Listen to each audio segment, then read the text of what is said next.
JS Racing. We're in the game.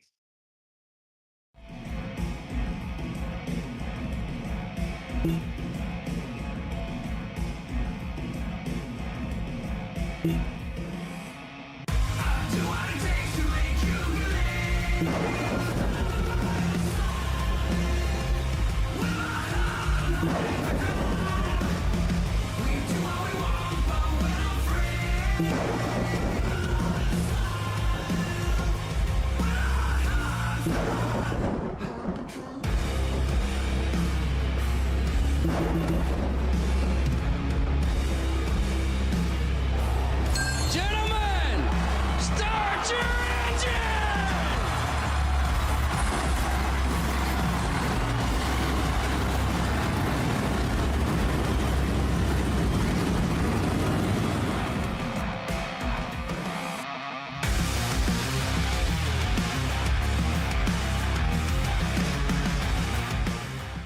Drivers, start your printers. To keep pace with the ever-changing landscape of marketing and advertising, let Clark Print Shop help you spot the trends and keep you in front of the pack with all your color printing needs. From business cards to invitations, menus to mugs, we can print anything you need on paper or your choice of over 3,000 promotional items. Visit www.clarkprintshop.com to browse our online catalog and place your order today, or call us at 276-889-3426. For a limited time, use the code iRacing for 23% off your first purchase. The staff at Clark Print Shop looks forward to handling all your color printing needs. Walking and Rolling Costumes started when my son Reese was born with cancer. So when I was 3 years old, I got my first wheelchair. And he wanted to be Wall-E for Halloween that year. And so I knew you couldn't buy a costume to go on a wheelchair at that time, so I knew I had to build one. My dad ended up building a Wall-E costume out of a Dell computer box. When we were all finished, he loved it. We took pictures of it and shared it on social media. So many people started sharing it that we started getting requests from people we didn't know. In 2015, we decided to build them for other kids because people were asking, hey, can you build them for my kid? So we started the nonprofit organization, Walking and Rolling Costumes, and we build costumes for kids all over the nation, free of charge to the families.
We saw a lot of first in the first 4 seasons, and then season number 5 we had a repeat, but we're back to seeing first time things here in the Saturday Night Racing League. Tonight, at the World Center of Racing, the first race of the season, we're going to go full length, 500 miles. Live here tonight in Daytona Beach, it's the Saturday Night Racing League in the SNR 500, presented by Walking and Rolling Costumes. Welcome in, everybody. I'm your host, Bradley Cooper, alongside Connor Horn. Connor, this is a unique scenario. I don't know if these drivers have been in this kind of situation before. We've usually ran around 45 to 50% races, but here tonight, it's going to be a long one. At least we've been in this situation before. We've already called 500. What's a different one to us? But this should be pretty crazy, pretty interesting. A new concept for Saturday Night Racing League. Not to mention the start of a new season, and every new season needs a big kickoff, and this is as big as it gets. A 500-mile, 200-lap race at Daytona should be a blast. There's a lot of firsts, a lot of newcomers, a lot of new drivers. You have Jeff Wright, who's going to go for his third championship. You have a guy going for 4 straight wins at Daytona in Bailey Turner. He doesn't have Adam Cabot here this week. We have a 40-plus car field. Maybe some returning sponsors, some new sponsorships possibly. There's a lot of changeover, but it all comes to the start of a new season at Daytona. 2.5-mile track. You guys know the banking. You guys know how wild this track is. We know everything. A new car as well. New car. Back to the B car, and this was actually used in the Challenger Series for both Season 1 and Season 2. There will not be a Challenger Series this season, so all those drivers have graduated up to the Cup Series to compete, and with 40-plus drivers, you can see why we have such a big field here this evening. I'm excited. Starting here a little bit early. Of course, the rest of the season and the schedule will be starting at 10 p.m. Eastern Time. We'll go back to our regularly scheduled broadcast, but here tonight at Daytona, it is exciting. I'm excited. I hope you guys are as well. And Walking and Rolling Costumes putting on this special event, so make sure to thank them, as they are a big part of Saturday Night Racing League. We actually have a few different special words here, but before we get to that, it's time to take you trackside and get the grid up on the screen. Starting on the pole here this evening, going to be the top spot with a 50.742. Justin Carey in the number 21 will do the first ever SNR 500 from the top spot, with Bryce Shoemaker in the 54 to his outside. 40 cars to talk about here tonight, with row number 2 belonging to Austin Belkey. Tim Chinoski will start in the 4th position. 5th spot with Jeff Wright, last season champion, 2-time now, with Seth Hatchell in the number 8. Keith Shoemaker and AJ Stravato will start in 7th and 8th position. And that final row in the top 10, Ray Massey, Mark Britshop with Caleb Weekly in the number 13. Just outside the top 10, J.R. Shepard, 3rd in the championship last season, alongside Chad Klinger in 12th, who has a few wins in this series to his name, but he had a down year last season. Justin Michael, he returns to SNR, he returns to VSPEED, he starts 13th. Eldon Stewart, a newcomer, I believe his first start in Saturday Night Racing League will be from the 14th position, a Mountain Dew Toyota Supra. 15th position behind those two, Chuck Sweeting, he makes his return. 15th, Andrew Telganoff in the Dale Earnhardt paint scheme, always in the Chevrolet for him. He'll start 16th. 17th position, right behind them, Angelo Horonis, who's always fast, always in the mix, still looking for a victory in his Ford Mustang. Max Cost, same deal, still looking for his first victory.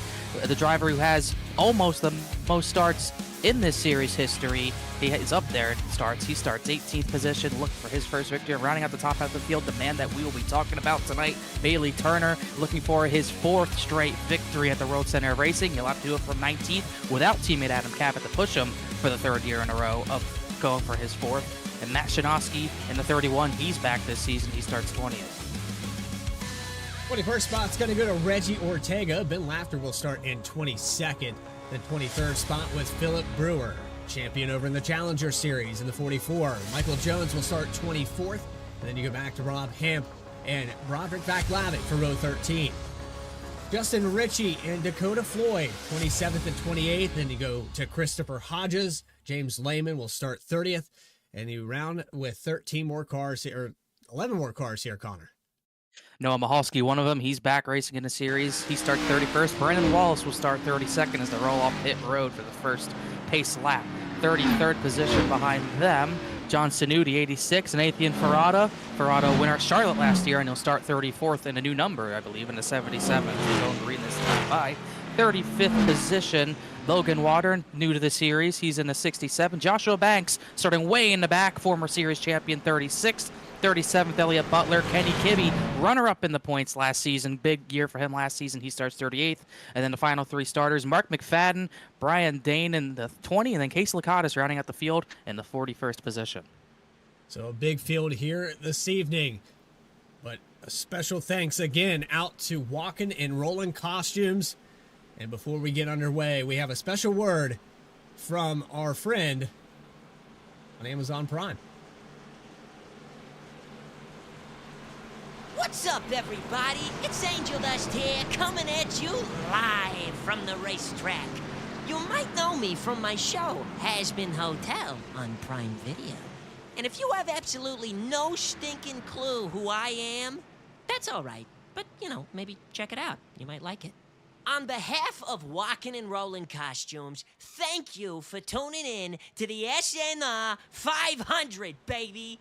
As the drivers reach up and pull their belts tight, we hope everyone watching gets strapped in for 500 miles of intense racing here at the Daytona International Speedway. All right, drivers, here's your moment. Show us what you're made of. Let's go, let's go, let's go!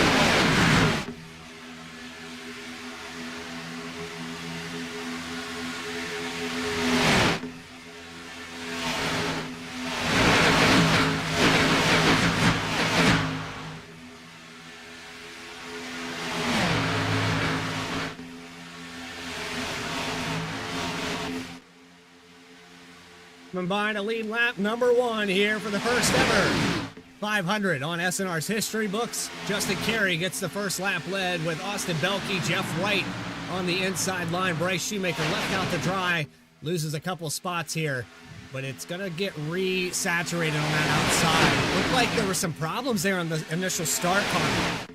Yeah, it wasn't very simple. It was really Chad Klinger checking up, really the whole outside lane checking up, and he got a boot from the 1 of Eldon Store into the 87 of Justin Michael and Chad Klinger. He's got some right rear damage, but not the biggest of deals. Like we said, 500 miles, 200 laps. You get a little bit of damage here. It's all good. You have plenty of time to repair it. Plenty of time to lay at the back, too. A lot of the times in these super speedway races, there's a car in the wall in the background. You sometimes aren't going to have a chance to repair your damage because it's a shorter race, but very long race. Everyone's got to be patient and be aware of how long of a race it is. Plenty of time to make it to the front. I think you'll see a lot more drivers this race in comparison to the previous Daytona races. You'll see a lot of drivers laying back this year. Austin Belke a little bit loose there into the entry of turns 1 and 2. 89 holds on to it, but this B-Class car a little more turbulent than its counterparts. A Cup car is the only other car I can think of. It just seems like you can't break away, so it's going to be very similar to that, but I don't think that the outside's going to be as dominant as we've seen in that Cup car. This B-Class car tends to be momentum-based, and it takes a while to get that outside to work. Hard to get outside the work and hard to bump draft in these things. For some reason, the setup at Daytona, these cars, it's hard to bump draft. If you don't hit them square, you're going to turn the driver you're bumping. Even if you hit them square, if you're just going too fast, you're going to turn them and put them sideways. It's so easy to make a mistake bump drafting. These drivers got to be very careful, take care of each other, especially in the early parts of this race. But also, on the other side of things, you kind of want to learn how to bump draft, learn how much you can get away with, what you can't get away with, stuff like that. Kind of risk versus reward, trying to learn the car, stuff like that. So a lot of drivers going to be learning what this car can do. Probably for at least some of these drivers in this series, first time they've driven this car in at least a year or so, if they haven't ran anything in this car outside of SNR. On board at the back end of Austin Belke, there is a look at your two-time champion, Season 1 and Season 5, Jeff Wright, just behind this 89 car. And part of the survival instincts of a lot of these drivers that maybe are really good at the mile and a half, really good at road courses, they approach this racetrack as kind of an asterisk, Connor. It's not a necessarily guarantee that their entire season is doomed. They just come out here and participate for those points and then hope that they can get the best finish possible. The best way to do that, be up front and avoid the wrecks. best thing to do. Be up front and avoid the wrecks, or lay in dead last, but even dead last isn't as safe as usually being the race leader. So you're going to see a lot more people probably trying to stay at the front, not really make any 2 to 3 wide moves, being very careful with each other. And you're seeing how careful these lines are right now. You usually see some drivers mixing it up, but we're 2 by 2 all the way back to about the 37th position, where you got really Tim Shinosky at the back of the pack, and then Case Licata's Brian Dane have lost the pack. And a lot of success in this field. You've got drivers that had a lot of success in the Challenger Series up here, mixing it up with the Cup drivers that had dominant performances. It's good to see everyone kind of on a level playing field at Daytona. Any one of these drivers could get a victory here. It's just a matter of survival all the way for 500 miles. No stage breaks in this race. That's another important thing. We're going continuously all the way to 200 laps. Saturday Night Racing League notorious for the old format of the Cup Series and their chase format. Yeah, chase format, NASCAR pretty much copied them, but we decided to stick with it. But either way, that's kind of how the championship's been decided with that chase system that we have, and we've gotten 4 different champions in 5 seasons because of it. To bring in store, as I just keep looking at Austin Belke. He's right in front of Jeff Wright, our defending series champion. But Austin Belke, probably the one that's the most out of control in the top 10 right now, especially in the corner. I see him weaving up and down the racetrack. I think that might be a reason why Bryce Shoemaker's giving him a decent amount of room, because for some reason in the corner, I don't know if it's because he's getting lost behind the 21, pushing him or not, but you can see how much he's weaving right there up and down the track. Very, I'd be very worried if I was around him right now, personally. Yeah, bobbing up and down the racetrack. That car to the outside is at the mercy. And later on in this race, you're going to see side draft. These cars are going to pinch each other down. There won't be room for that to happen. And also, you've got Justin Carey, who's looking a little bit back and forth here. So for Belke, I think it's just nerves, and maybe after about 175 miles, that'll calm down. Yeah, a track like Daytona, Talladega, Atlanta, any track that's drafting and you don't really have to have any off-throttle time, you're going to see different players at the front that you're not used to seeing, like a Justin Carey, who's really making a series debut, or Austin Belke, who's maybe not the fastest for the most part. He had that great top 3 at Nashville last season, but for the most part, you won't see him at the front other than maybe right now. You do have some familiar faces up there, like Jeff Wright, AJ Travado, Seth Hatchell up there as well, but for the most part, you're going to see a lot of different drivers. You're going to see a lot of different drivers coming from the back, going to the front, and everyone who's been in this series is going to have to figure out, from these new guys who are in the series, who's good, who's not, who you got to get rid of, who you can work with, stuff like that. It goes back and forth for the lead so far. Justin Carey takes the top spot back, officially labeled as your leader, as we continue to tick the laps away. And another word here for one of our sponsors, Rock and Roll Costumes. Hey, you, watching the screen. You like costumes? You like making kids happy? Well, go ahead and scan that QR code to support Walkin' and Rollin' Costumes.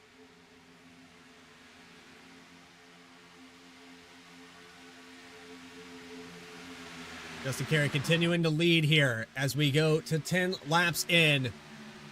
Connor, that's not very far in this race. Still a lot left to be thought about. We've got green flag pit stops, and we didn't quite get our race analysis in, so there it is, 200 laps, 60 miles per hour on pit road. You're going to go from 190 plus down to that 60 mile per hour pit road speed limit. And typically when you pit here at Daytona, it's a group thing. Everyone's going to be in coordination. You're going to have to communicate to one another. Everyone's going to migrate to the bottom. It is complete chaos. And for the 8 tire sets they have available behind the wall and the 9th one on the car, it's going to be detrimental to get them. I know that this car is going to burn up these tires. These tires are going to wear out, but whenever you're taking a full tank of fuel, you're almost certainly going to want to take, somewhere around 4 tires.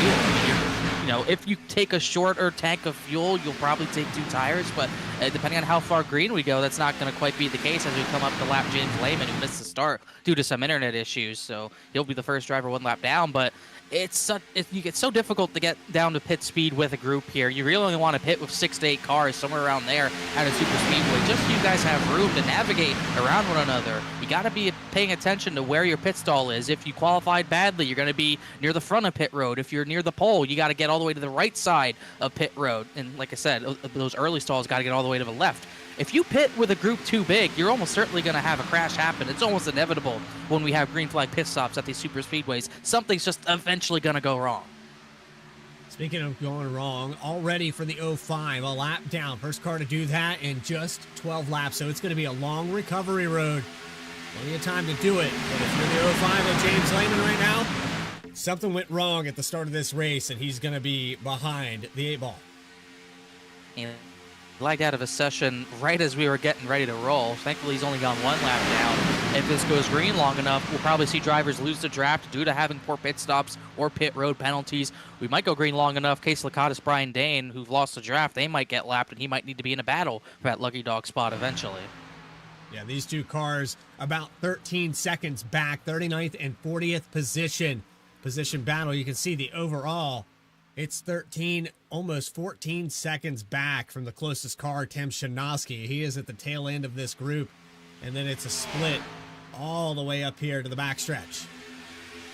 And at least they have each other, because it'd be so much slower if they didn't have any draft whatsoever. Right now, they're really only 7 to 8 tenths of a second off pace-wise. They'll still get lapped eventually, but it's not as bad as it could be. And like James Lehman was having to deal with the Net 05 car, we already saw that. You know, he got lapped so quickly after getting back on track. He was running 50.8s, 50.9s. Without draft, he's 2 seconds off this pack right now. But even having one other driver next to you makes it a little bit of a difference. So there's a look at the telemetry from the number 20 machine. And then you jump up front here. That's a 2-3 mile per hour difference around this place. 190 miles per hour into the entry of 1 and 2 for Austin Belke. And this is what everyone's really holding back. No one's really pushing the limit. No one's really bump drafting too aggressively. Those speeds are only going to go up the more the intensity rate picks up, the closer we get to the end of the race.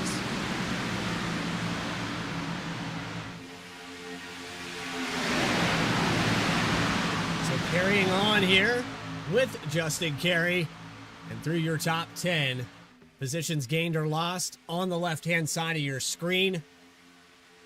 I feel like having the interval up all the time, Connor, at Daytona, it's just a number thing. It doesn't really mean anything, because you could see somebody 3 seconds off the lead, and then the next lap, they're right outside the top spot. I saw one number in the top 20 on the positions gained list that jumped out, and it was 17 positions. Joshua Banks, we noted, started back in 36th position, former series champion, had a pretty poor chase run in season 5 last season, but he's made it through half the field. He's already into the top 20, running on that outside lane. Having a great time so far. The 35 car. And returning title series sponsor with M&J Distributors. So shout out to them as well. Of course, the Cup Series always looking for more sponsorship. So if you'd like to get involved, check them out. Discord link down below in the description. But yeah, we have driver telemetry and driver cameras with all these guys. Somebody has been pretty consistent with having those cameras, though, has been Joshua Banks. And it's no different tonight. Banksy the iRacer on board with him. On board, he's got Twitch open as well, making sure he's got the live stream going. Got the Roush Fenway Keselowski Racing shirt. That's from the Daytona 500. He got that one pretty quickly. Looks pretty sporty, hoping to channel maybe some Keselowski luck. He didn't win the race, but Brad's always up there. You know the RFK cars are fast at Daytona. Joshua Banks always pretty aggressive on the racetrack, pretty competitive at the super speedways himself. Just seems like he never really has the help to get to the front, but maybe today will be different. But he's got a long way to go, just like everyone does, but he's already made good progress. Continuing to mark up through this field, 17th position. The outside seems to be chipping away, and he has Bailey Turner in front of him. Kind of a rivalry in the last couple of seasons between these two drivers. Maybe they put that all aside here to draft around Daytona. Well, if you want to win at Daytona, you got to get around the 24 car first. Like we mentioned pre-race, going for 4 in a row, which is so incredible. so incredibly difficult to do at a track like Daytona where so much randomness can happen, so much out of your control can take you out of the race, and he's managed to win 3 races in a row. The last 2 seasons, he's had Adam Cabot finish second behind him. No Cabot this season. Maybe we'll see him later races, but not tonight. You have to find some help, maybe find a little bit more of that magic to try to get 4 in a row. So unprecedented at a track like this. And Jumbles back up here at the top spot. Something that a lot of drivers complained about in the Cup Series. You can't really get around anyone. It's stagnant, but I think right now we're not really seeing that. We're seeing drivers just lay back and relax. We got to get through at least a quarter of this race before you see any kind of split off. And Connor, even in the smaller races we've done here at Daytona and Saturday Night Racing League, there's going to be a split. A group is going to get on and off pit road better than everybody else, and you're going to see probably a 10-car breakaway for this field. You will at some point. Maybe it'll only be after 2 to 3 pit stops, maybe not after the first pit stop completely, but we'll just have to wait and see. Definitely different racing from what we saw in the Gen 4 car. Obviously, Gen 4 car, a little bit too split up, a little bit too easy to pull away. Didn't really provide the best racing, provided controversy as well. But, you know, these, I guess, O'Reilly Series cars, which that's still hard to get used to, but these cars are really, you can't really pull away unless you get off a pit road that much better. Even then, the more cars is the better when it comes to speed. That wasn't really the case in a Gen 4 car. It's not even really the case in a next-gen car where more cars makes you faster. In this case, I think you do want more cars in your line in these types of O'Reilly cars. Just have a lot more pace doing it. I mean, you see the 2-car tandem at Lost in Draft are not fast. If they had about 4 to 5 more cars back there, they could probably maybe make a run, get back to the front. There's almost contact between Belke and Bryce Shoemaker, but you know, right now these cars are hard to separate. They're hard to bump draft. And you can see that come to play as things get more aggressive. But right now, everyone's just kind of laying back, trying to mind their P's and Q's. 2x2. Just about 15 rows deep. It goes all the way back to 30th position. I'd say that's Noah Mahalski there on the outside. It is. But the 5 of Mark McFadden to make that 16 rows deep. In 32nd position, you have the 55 of Justin Ritchie riding here on the bottom, and that, I believe that's a Toyota Camry. Different paint schemes out here tonight, and mentioning that, Supra. We have, the Supra? Is that what we have officially? Oh, yes. I didn't know. I didn't know if they went back. It's a Supra. We didn't have any Camry flat. Yeah, I know. Hey, it's been a while. I don't think we did. Well, we might have. Someone might have had Camry takes on last season. I'm not sure. Either way, all Supras in this series. Bryce Shoemaker, the leading Supra. A lot of Chevrolets, which is kind of the case in the real-life O'Reilly Auto Parts series. There's like 30 Chevys and only like 3 Fords. I think we have more Fords in this series than we do in the real-life series, thankfully. Ray Massey's one of them. I believe the leading Ford is Ray Massey right now, and he's got another one close behind him in J.R. Shepard. Great season last year. Won at Kentucky. Real competitor for the championship. He's found his way. He's kind of staying in the top 15. Consistent on the bottom right now. Obviously, his championship hopes kind of went away with the crash at Richmond. Strong season for him. And we were taking a look there at the 09 of Chad Klinger. A special paint scheme here on this machine. Make sure to get that some TV time. Chad Klinger, the race control over in the Challenger Series last season, did a fantastic job of keeping things in order and making sure that the drivers paid attention to rules and penalties. Looked like a little bit of damage on the right rear of that machine. Not sure if he picked that up on the initial start of this race. I haven't seen anything since that start that would lead me to believe he picked it up outside of that.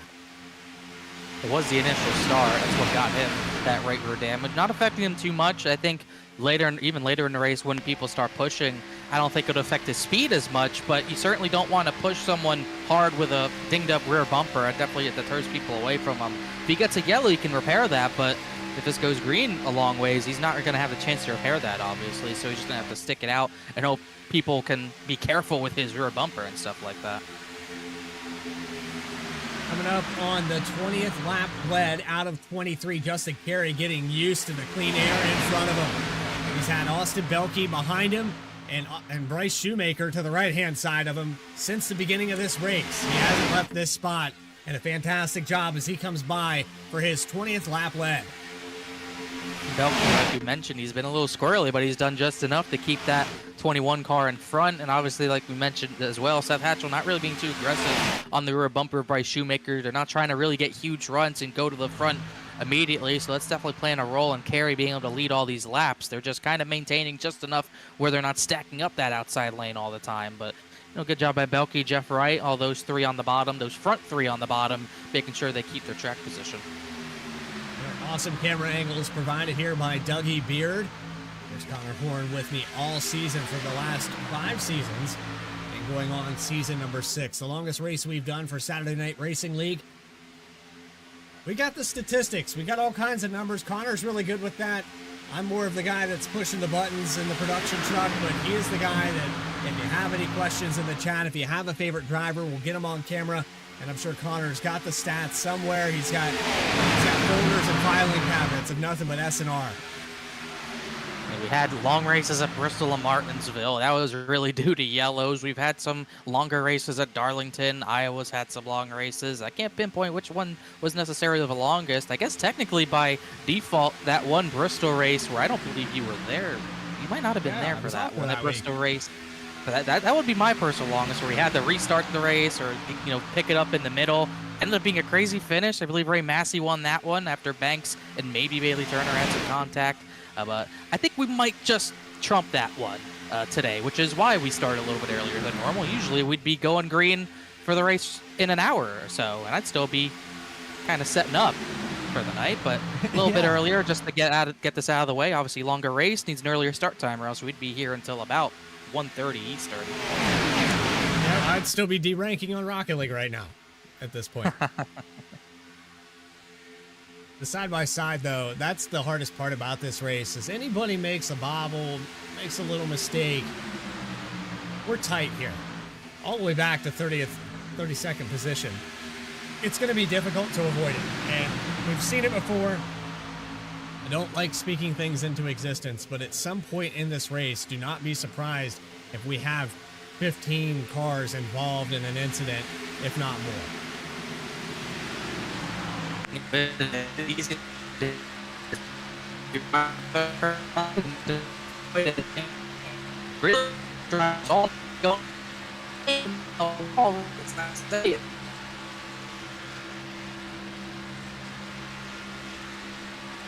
Connection error there for Connor Horn. We're going to try to sort that out, but a little bit of a problem there with Discord, and that's been happening for quite some time. For whatever reason, Discord has been having some connection issues. You're watching the 14 on the outside. Going to try to get back in here and get things back up and running, but eventually Discord will sort it out, hopefully. And we can get back to having Connor Horn in the broadcast booth, but it looks like right now Discord is taking its time. So we'll continue on here on lap number 28 of tonight.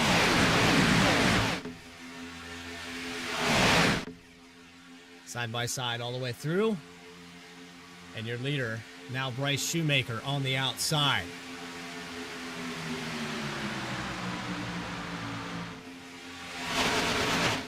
While we get things sorted out here, we're going to take a quick side-by-side. You're watching the SNR 500 presented by Walkin' and Rollin' Costumes. More coverage as we see some cars. Blown engine for the 89 of Belky.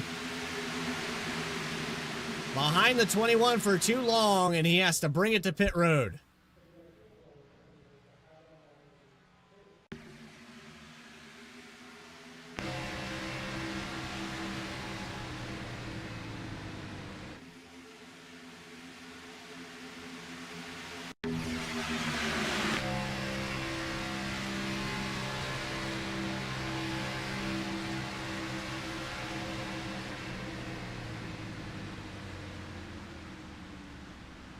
Connor, I think I'm back here. I think it repaired itself. But Austin Belky just blew his engine behind Justin Carey.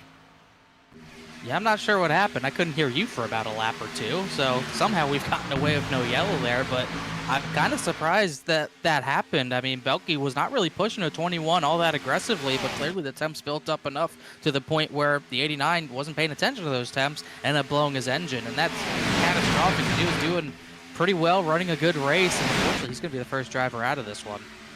Now it's up to Seth Hatchell to keep this 21 car up front. But a new name up in the top 3 to the outside. It's Eldon Stewart in the number 1, and he's got a big surge ahead here with Angelo Horonis giving him the shove. Yeah, that's really the first jumble up we've had. That sent Seth Hatchell. He got to the bottom to be the pusher for that 21 of Justin Carey. It's let Eldon Stewart lead this outside line. Horonis jumped up there. Bailey Turner, Joshua Banks, they jumped up multiple rows because of that happening to the point that they're now in the top 10. While we have a moment to get that QR code back up on the screen, we're going to take you side by side. We're 31 laps into this event. Live here on VSPEED, the Saturday Night Racing League 500. Presented by Walking and Rolling Costumes. We'll take a quick break and we'll be right back. JS Racing. We're in the game.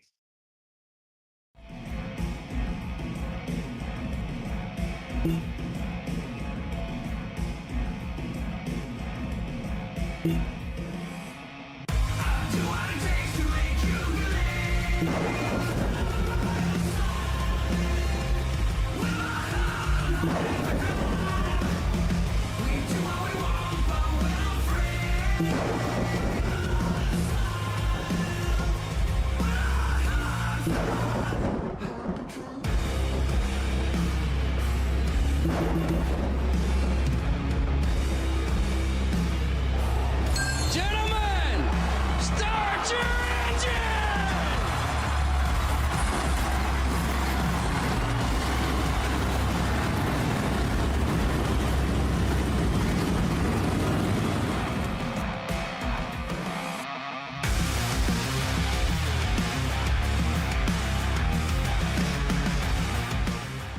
Drivers, start your printers.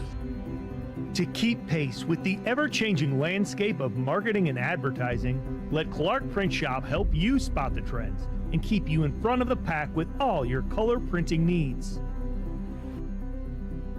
From business cards to invitations, menus to mugs, we can print anything you need on paper or your choice of over 3,000 promotional items. Visit www.clarkprintshop.com to browse our online catalog and place your order today, or call us at 276-889-3426. For a limited time, use the code iRacing for 23% off your first purchase. The staff at Clark Print Shop looks forward to handling all your color printing needs. Walking and Rolling Costumes started when my son Reese was born with cancer. So when I was 3 years old, I got my first wheelchair. And he wanted to be Wall-E for Halloween that year. And so I knew you couldn't buy a costume to go on a wheelchair at that time. So I knew I had to build one. My dad ended up building a Wall-E costume out of a Dell computer box. When we were all finished, he loved it. We took pictures of it and shared it on social media. So many people started sharing it that we started getting requests from people we didn't know. In 2015, we decided to build them for other kids because people were asking, hey, can you build them for my kid? So we started the nonprofit organization, Walking and Rolling Costumes, and we build costumes for kids all over the nation, free of charge to the families.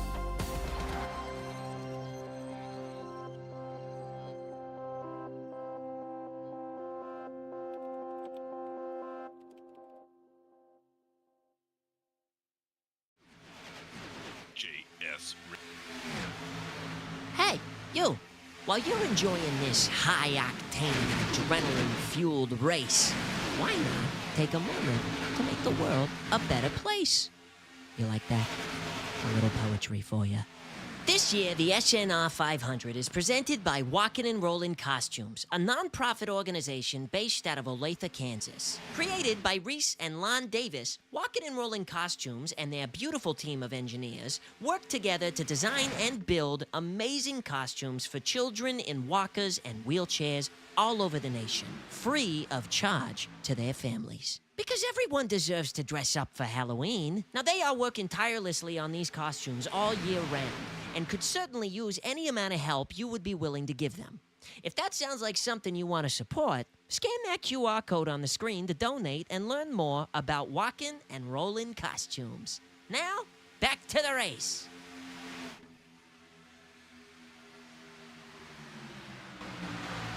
Back here live at Daytona with Justin Carey still in the lead. He's found a new partner, Seth Hatchell, doing a fantastic job. I think there's something that can be said about the 21 car. He started up front and he stayed there. If he could keep this track position through green flag pit stops, he's going to be pretty hard to get out from the front of this field. But obviously the question if he falls is, if he falls back outside the top 10, can he find his way back up to the front somehow? Lead laps, when everyone's kind of laying back and doing their own thing, sitting in line, it's pretty simple, especially when you're sitting on that inside line. But, later in the race, business picks up. It'll be a question whether or not he could stay at the front or get back to the front if he falls back. And we should not be too far away from green flag pit stops at the same time. We're closing in on 3 laps to go until we get lap number 40. If he can make it to lap 40, he could probably pull off a 4-stop if it goes fully green. And I can only imagine if the fuel's tight, which is, once again, second season in a row, we're full fuel tank for these O'Reilly Series cars. But, if you can get to lap 40, that'll go pretty long ways towards making it a 4-stop and cutting an extra stop out. But that's if it goes green, once again. So you're not seeing a lot of bumping and tagging just yet. These cars lagging back, leaving a little bit of cushion here. You'll see Seth Hatchell give a shove on the straightaways. But as this race progresses, you're going to see it more and more aggressive into the corners. They'll be glued to one another all the way through the turns.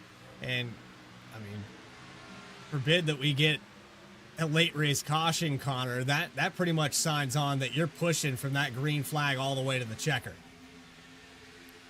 Pretty much, and we'll see if anyone on the outside lane tries to push to get to the inside. You're seeing Michael Jones, Eldon Stewart, maybe a little bit more aggressive, trying to push their way in front of that 21, so much so the one of Stewart got a little bit sideways there. But, if those drivers on the outside lane have been pretty much full throttle, trying to keep up with the inside lane the entire time, they're probably going to be in trouble fuel-wise, more so compared to guys like Joshua Banks or guys really like Angel Horonis or someone like Kenny Kibbe, who's been on the inside line the entire time. So we're going to have differing fuel numbers from a lot of drivers. Out front, you're going to burn more fuel. To back that up, it's probably going to be 3-4 lap difference if you continue to lead this race with a full fuel run. Very easily for Justin Carey to have to come down pit road before Seth Hatchell, before AJ Stravato, everyone behind him. And now you're seeing Eldon Stewart for the first time. He's going to burn a little bit more, but he hasn't been out there quite as long. I can tell you confidently, though, without a doubt, Justin Carey's already talking to some of these guys. And Connor, I don't know what your decision-making is here on pit road, but if you could maybe afford to come down with less cars and pit with Justin Carey, who you know is good enough to lead this race so far, maybe you short pit just a couple laps, knowing that you're going to have a good partner. It depends who your friends are. If I'm Justin Carey and I don't have teammates around me, I'm trying to lobby to anyone around me to come down and pit with me, because pitting on your own, especially if you're one of the first drivers to pit, would not go good for you. Because we got some pit stops here. Dakota Floyd, James Lehman, who they were working together. They come down. Lehman's going to spin it on pit entry right in front of the 57 Dakota Floyd into the wall. He's got damage. Not going to help the 05 of Lehman, who was already a lap down. John Sanu missed his stall. He also came down the pit. Justin Ritchie, Justin Michael also pit. But James Lehman, already a lap down, is getting himself quite a bit of damage.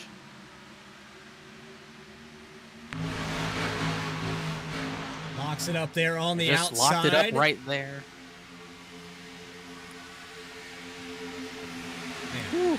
Dakota Floyd did a good job getting up, make sure he was on the brakes and avoiding him.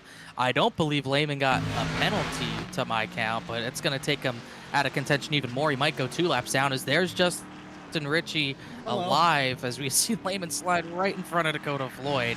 Justin Carey just now came down the pit all on his own, and that's what we're getting ready to talk about. If he ends up pitting on his own, it puts himself in a really bad spot. So very clearly did not have a lot of friends around him to pick him up because he had to pit early. Yeah, and if everyone comes down pit road and there's a 50 car, I guess they're sharing boxes here today. Sharing them. Yep, they're sharing a stall. There's only 40 pit stalls at this track, and Case Lacoste is the 45th starter. Hope no one's pitting this lap. This is going to be dicey. There's Dakota Floyd coming back out after his pit stops under green flag conditions. Nobody down pit road, 3 wide in the middle of the pack. This is where things get dicey. James Lehman, I mean, he's got a lot of front end damage, but he came right out behind Dakota Floyd. So he didn't lose more time than he already was going to, but he's still going to be stuck a lap down in a pretty bad spot. And we should be seeing a lot of drivers pit this time. See a lot more drivers jostling for position, trying to get to the inside part of the racetrack. And even with the 21 leading pretty much the entire race on the inside line, he made it 40 laps. So if it went green, a 4-stop should be easily possible. And we should see a lot of drivers pit here right as they're coming up on some of the Justins. Justin Ritchie, Justin Michael, and Justin Carey, who's about to get lapped with no help. The flood down pit road. Here they come. A ton of cars. They're coming in hot. That's a lot of cars. Too many. 1 car's around. Look out. Ray Massey's got a piece of it. He just turned another car. Logan Watern just got turned around as well. And Stewart, who was up in the top 3, led some laps there a few times. Michael Jones missed his stall.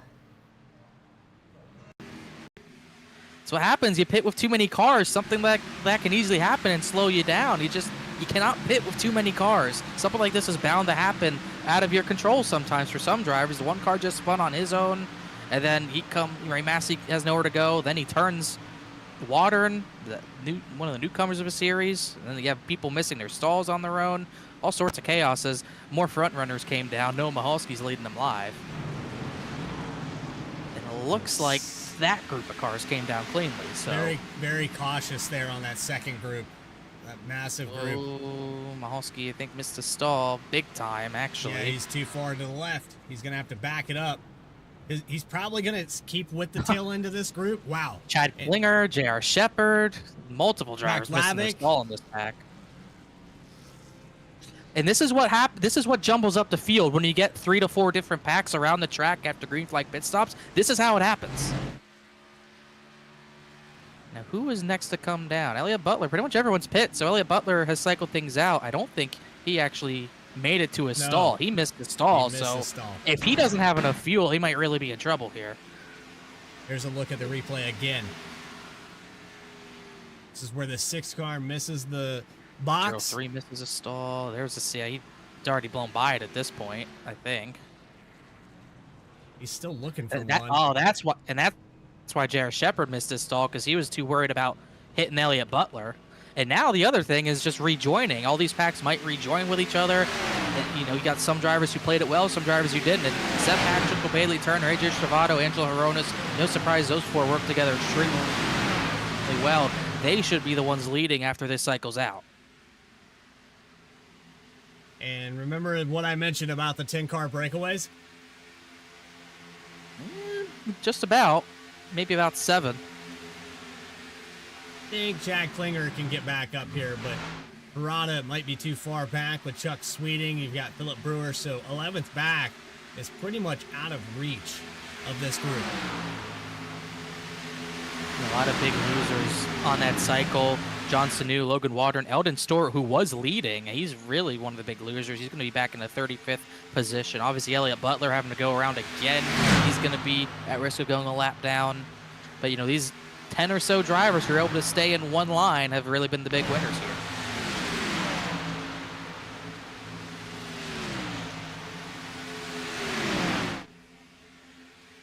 And a driver we haven't mentioned here tonight, running in the 27th position, on board now with Brandon Wallace. And he's got it done here in SNR before. We've talked to him post-race and podium finishes, but he is notorious for getting it done at super speedway races. He's got wins here. He's got wins in Goat Locker Racing. Definitely a good representative, a great guy to be around. I believe he got a top 3 at Talladega. That crazy finish last season. Broderick Vaglavic, I believe, won that race. He's in this field. He is kind of falling outside of the top top 30 for the time being, so he did not have a good cycle himself. But Bailey Turner going for 4 in a row. He's in that lead pack and just trying to get the numbers correct on which packs are what size. It looks like maybe about 11 or 12 cars are going to hang with this lead line for the time being. And then you have a line of about maybe another 11 to 14 cars who might end up catching the lead line as they're putting pretty good lap times down. Prada and Sweeting were able to draft their way back up there, so it's a 12-car breakaway of about 2.3 seconds to Philip Brewer back here with the second group of Rob Hamp, Joshua Banks, then Raptor, Caleb Weekly.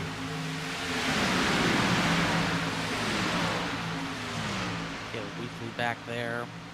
Got really the third line. Yeah, kind of a third line in the third, really a third pack with Keith Shoemaker, Mark McFadden, Bryce Shoemaker, who we saw at the front for a lot of that first stint. He's fallen back outside the top 30 in this third pack. That's pretty far off the lead pack, so those guys are especially in trouble as well.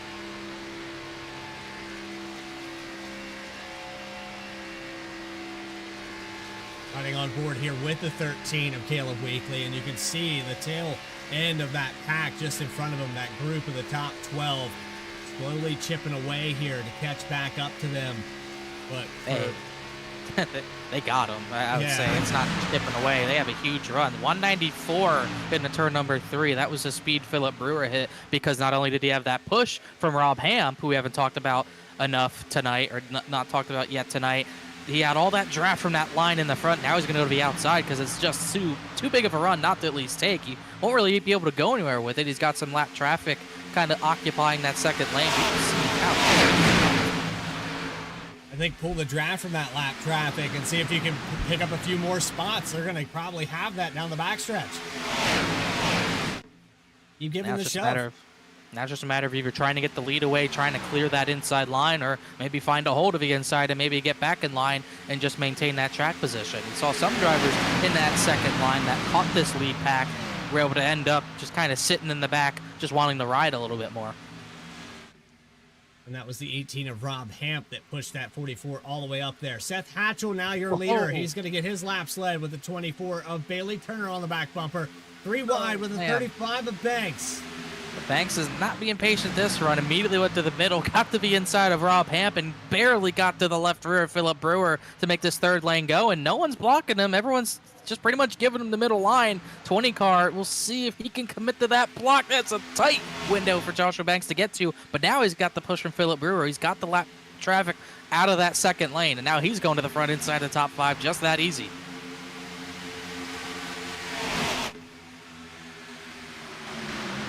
A gutsy call from the 35, third of the way through, or quarter of the way through this race.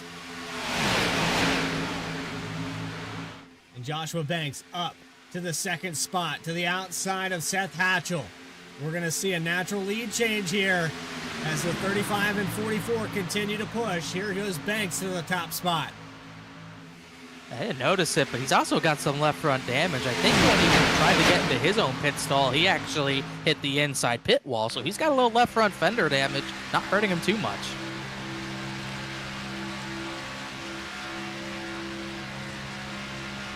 Gonna stay side by side. We have another lap car here on the backstretch. One of the cars that had struggles on pit road, gonna be a factor here. Elliott Butler. Giving room here. That was pretty courteous there. I think from the 35, he gave a lot of room to that inside to navigate around the 6 car. We could either give them room to slide up and make that pass, or you can cause a wreck by not giving them room. Right. Kind of dumb to try to use a lap cars. Even if it's late in the race, you can't really use lap cars as picks here. You're just going to cause a wreck. So it's, obviously, it's kind of a courteous move for Banks to do, but also a smart thing to do. Let's have Seth Hatchell kind of clear for the race lead for the time being. Tons of racing left to be done, but we have stayed green all the way through this race so far. 16 lead changes, 0 cautions. That math, I mean, I did not predict it. Connor, I know that we did a 500 there a few weeks ago. This one's a treat. I mean, to go this far, and I think lack of stages is going to help us with that as well. We're not going to group up these guys. We're burying a lot of cars that have been off pace from the beginning. They don't want this to go green. They need a caution. But for James Lehman, who just compounded the issues he was already having in this race, to a few others that just got a lap down with the 20 machine, Brian Day, and a few others. Elliott Butler a lap down, Casey Lacadas in the 50. Austin Belke, of course, blowing his engine. He has no chance of a recovery here tonight, as there are no fast repairs. Yeah, that was unfortunate for that had to happen to Belke. But now for those drivers, some of those drivers who are lapped down to race within the race, who's trying to get that lucky dog right now. Elliott Butler and Case Lacadas are pretty much side by side for it. Lacadas and Brian Dane have been bumper to bumper since the start, just trying to get what they can. Elliott Butler obviously missed his box, had to go back around. That's why he is one lap down. But eventually, if we get to that second set of green flag pit stops, you'll probably end up seeing more drivers in trouble. The next drivers to get lapped are right now at the start-finish line. So there's a long way before they end up getting lapped, but it only takes another bad cycle of pit stops for a few drivers to have maybe 7 or 8 drivers one lap down. And so dropping to the inside line, now it is the 44 on the outside. You had the 35 drop down low, had a chance at taking the top spot away, but Philip Brewer going to lead his first lap of the evening. Rob Hamp, who had the great push to get that outside lane kind of started up there. Ben Lafter in his Ford Mustang, he had a few tough incidents last season. He's running at the front for the time being. Kenny Kebby is really the first time we've talked about him since going over the grid. He's 4th in line on that outside lane. Runner-up in the championship, oh so close to taking it from Jeff Wright. Couldn't quite do it, but certainly was deserving of that championship for multiple reasons, and trying to start out with a bang, trying to get win number 2. The guy that you really need to worry about is sitting right there in that second row on the inside. That's Bailey Turner. Started his championship run there in season number 4 by winning here at Daytona. He would be what I would consider the defending champion of this racetrack. He knows how to get around this place. Had the pleasure of racing with him side by side in BTDY. Fantastic at what he does. And once you get these guys grouped up, there's a lot of teammates here that'll work together. Jeff Wright will work with the 24. We know that Bailey Turner has a lot of friends out on this racetrack. It makes him difficult to beat. But one of the drivers that's missing here is Adam Cabot. You made mention of that. How many times did we see the 17 racing right behind that 24 in those closing laps? Last 2 seasons. They won 2 last 2 seasons for that 24 car. 2 of his 3 wins at Daytona, he had the 17 of Cabot behind him. Only the first one he didn't have Cabot finish second behind him, so he's gonna have to find some new help to push him across the line this time, which he has that help. Just, we have the privilege of looking at the Discord channel, see who's working with who. You got Turner, Horonis, Travado, Seth Hatchell, and Joshua Banks all in one Discord channel themselves, and what do you know it, they're pretty much all in line on the bottom of the racetrack, just with Jeff Wright at the back of it as well. So those 5 at the bottom line working together, they have themselves right where they need to be right now, and you could tell they're able to work really well together. They got the lead off of pit road. They got on and off of pit road in the best way possible, and now they're in line for at least 3 more trips to pit lane if we get there.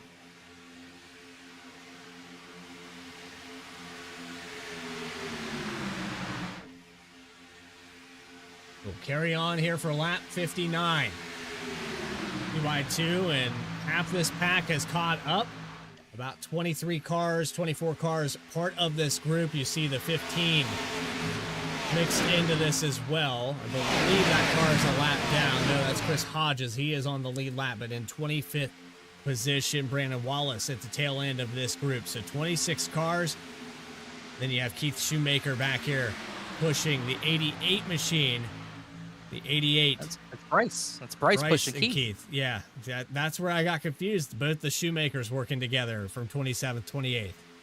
Shoemaker's running different manufacturers. I'm not sure who's in the wrong here, but it's kind of interesting. One Camaro, one Supra. They got McFadden, Michael Jones, Noah Mahalski, Tim Shinosky, and James Lehman, who is the last driver running in this race, a lap down. But that's a line of about 7 cars. They're not really running times comparable to the front lead pack right now. And then there's a third smaller line well behind this coming to the line now. John Sanu, Eldon Stewart, Roderick Lavick, who won Talladega last season, and Logan Watern, who we saw spin on pit road. So you really tell who had the worst pit cycles just based on the packs we have right now. In the 67, he got spun around on pit road, then he missed his stall. I don't think he could have had a worse possible pit road sequence, but he's at least not a lap down.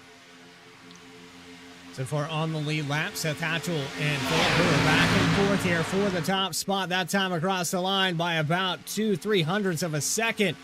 It was Seth Hatchell with another lap led, and the 8 car continues to wow us here. How about a third lane? It's really the first time we've seen more than 2 cars go up to that third lane. Justin Michael wants to go. He had a little bit of a help from Justin Ritchie. He got a whole bunch of Justins in this race tonight, and they're working together. Dakota Floyd went up there. Jared Shepard looked up there. But it just seems like there's not enough room, not enough momentum to get that third lane to the front right now. Every time I've seen some drivers try to go up there, make something happen, they keep getting into the outside wall.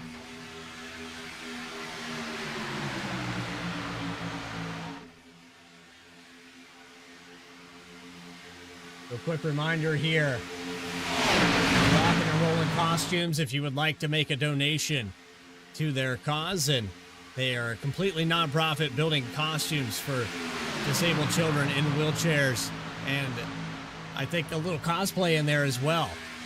We had our special guest here from Amazon Prime, Angel Dust, to start this race off. Philip Brewer leading here in the first ever SNR 500. And if you would like to get involved, there's the QR code on your screen.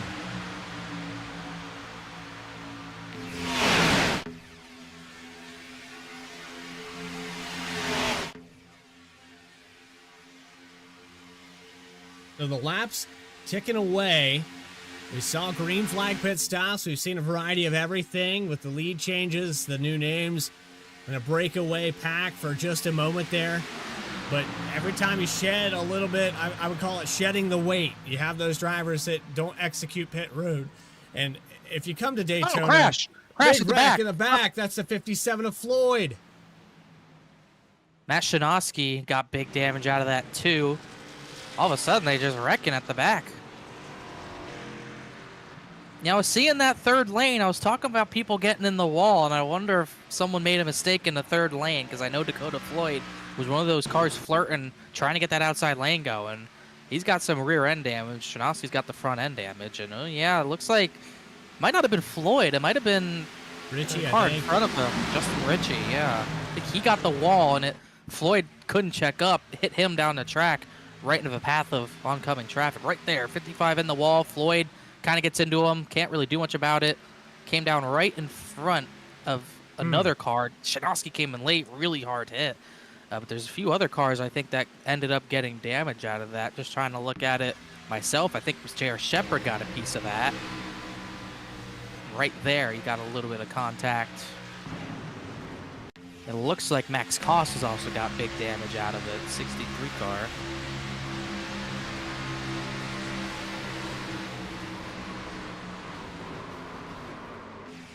The 57 gets pummeled. I believe that was the 31. Matt Shinosky, those guys were further back from this group. It's like Reggie Ortega, Chad Klinger, some teammates who have some damage on the front of their noses, and Nathan Farada. It seems like a lot of cars got damaged trying to check up for that incident, especially. Obviously, the 63, 31, 57 get the worst of it. For a lot of drivers, they would have loved to see this go green. I'm sure it would have been cool to see it go green. But for a lot of drivers, it's a break they needed to get back into this race. For all those drivers who are kind of off the lead pack. And it's a big break for whoever got the lucky dog, which I believe, as long as he didn't get an incident point, which I think he didn't, it should be Case Lakatos getting back on the lead lap.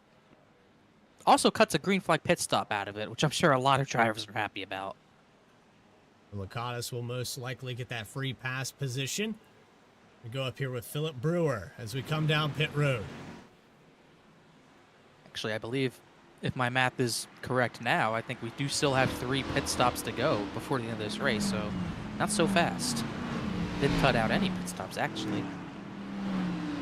And yellow flag pit stops, you know, if you pit the pit with the entire field, you're still not safe from contact. Yeah, especially with 40-plus cars trying to find their stall. Got some doing fuel only, some taking 4 tires. It jumbles up kind of the whole running order on pit road when that happens. Looks like everyone got through cleanly for now. Looks like Philip Brewer gets off second. Rob Hamp got out first. Then it's Brewer, Wright, Weekly, Seth Hatchell, and then here comes the rest. A really close battle there for around the 13th position on pit road, but it'll be Rob Hamp who won the battle off pit road with an 8.4 second pit stop. He will be the command car for this next restart in the all-black Chevy Camaro.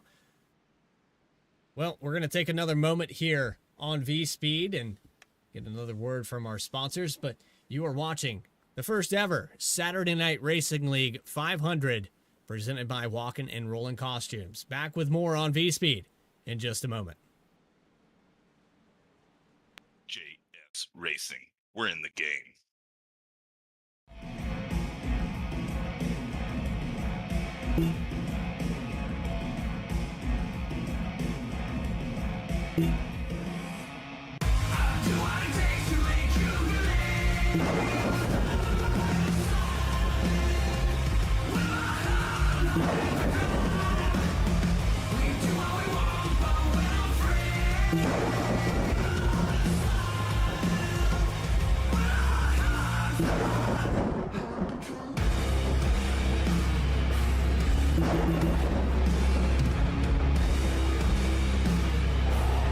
Gentlemen, start your engine!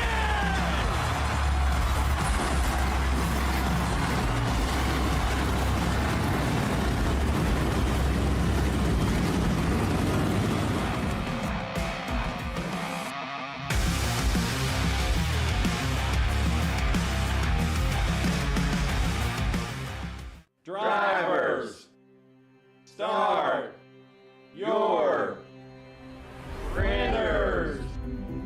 To keep pace with the ever-changing landscape of marketing and advertising, let Clark Print Shop help you spot the trends and keep you in front of the pack with all your color printing needs. From business cards to invitations, menus to mugs, we can print anything you need on paper or your choice of over 3,000 promotional items.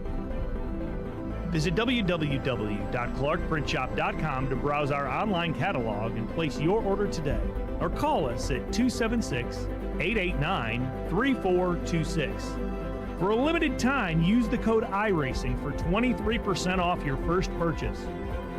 The staff at Clark Print Shop looks forward to handling all your color printing needs.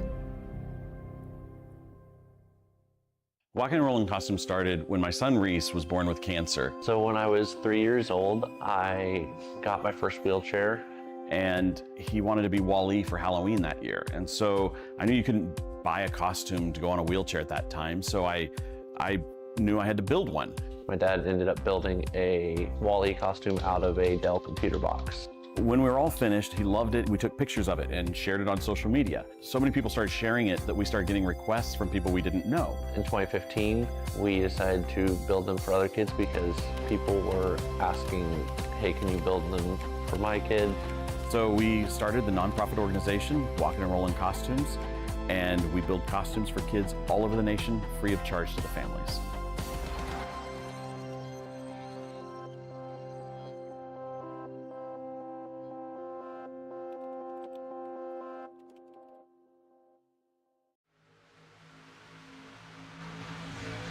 Back here live at Daytona, a third of the way through this event, and first caution of the evening coming out with Dakota Floyd heavily damaged, Justin Ritchie into the wall, the 2 of Reggie Ortega also picking up some of that, the 09 of Chad Klinger. Some of the damage repaired though. They're going to be deep in this field, but you're watching Rob Hamp as the command car, and a bobble here on the inside. It looked like the 44 maybe got a shot from the 48. I think he just hit Rob Hamp off center, and it sent him and Hamp up the racetrack. That's why these cars are kind of weird. The bump drafting, even if you hit them relatively square, it's so easy to get them sideways. So we keep talking about it, building up to it, and maybe it won't happen, but likely, whoa, car got forced below the double yellow back there, but, it's more likely that when the bump drafting gets too severe, you're going to see drivers get turned sideways, and someone blocked below a double yellow. I think Tim Shanoski got forced below the double yellow by Logan Water or someone back there. It was really tight.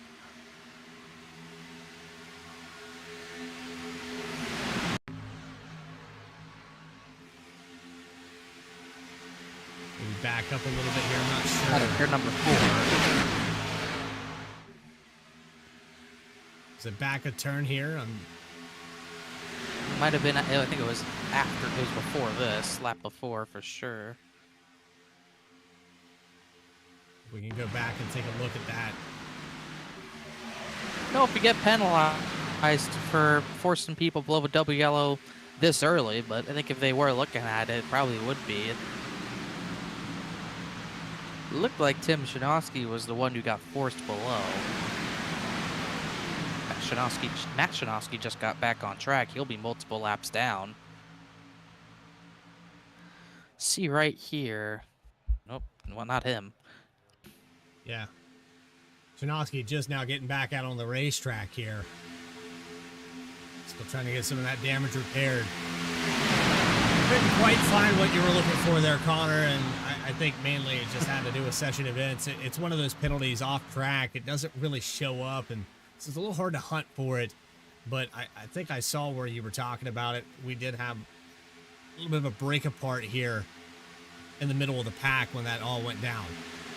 Yeah, we had it live, so I'm sure we could look back and maybe watch a post-race. It just looked like John Sanu did not know Tim Shanoski was kind of getting as big of a run on the bottom as he did and tried to block him, put him below a double yellow. That caused a crash right on the restart, but they got away with it for the time being, and I assume no penalties will come of it. I feel like they already would have at this point.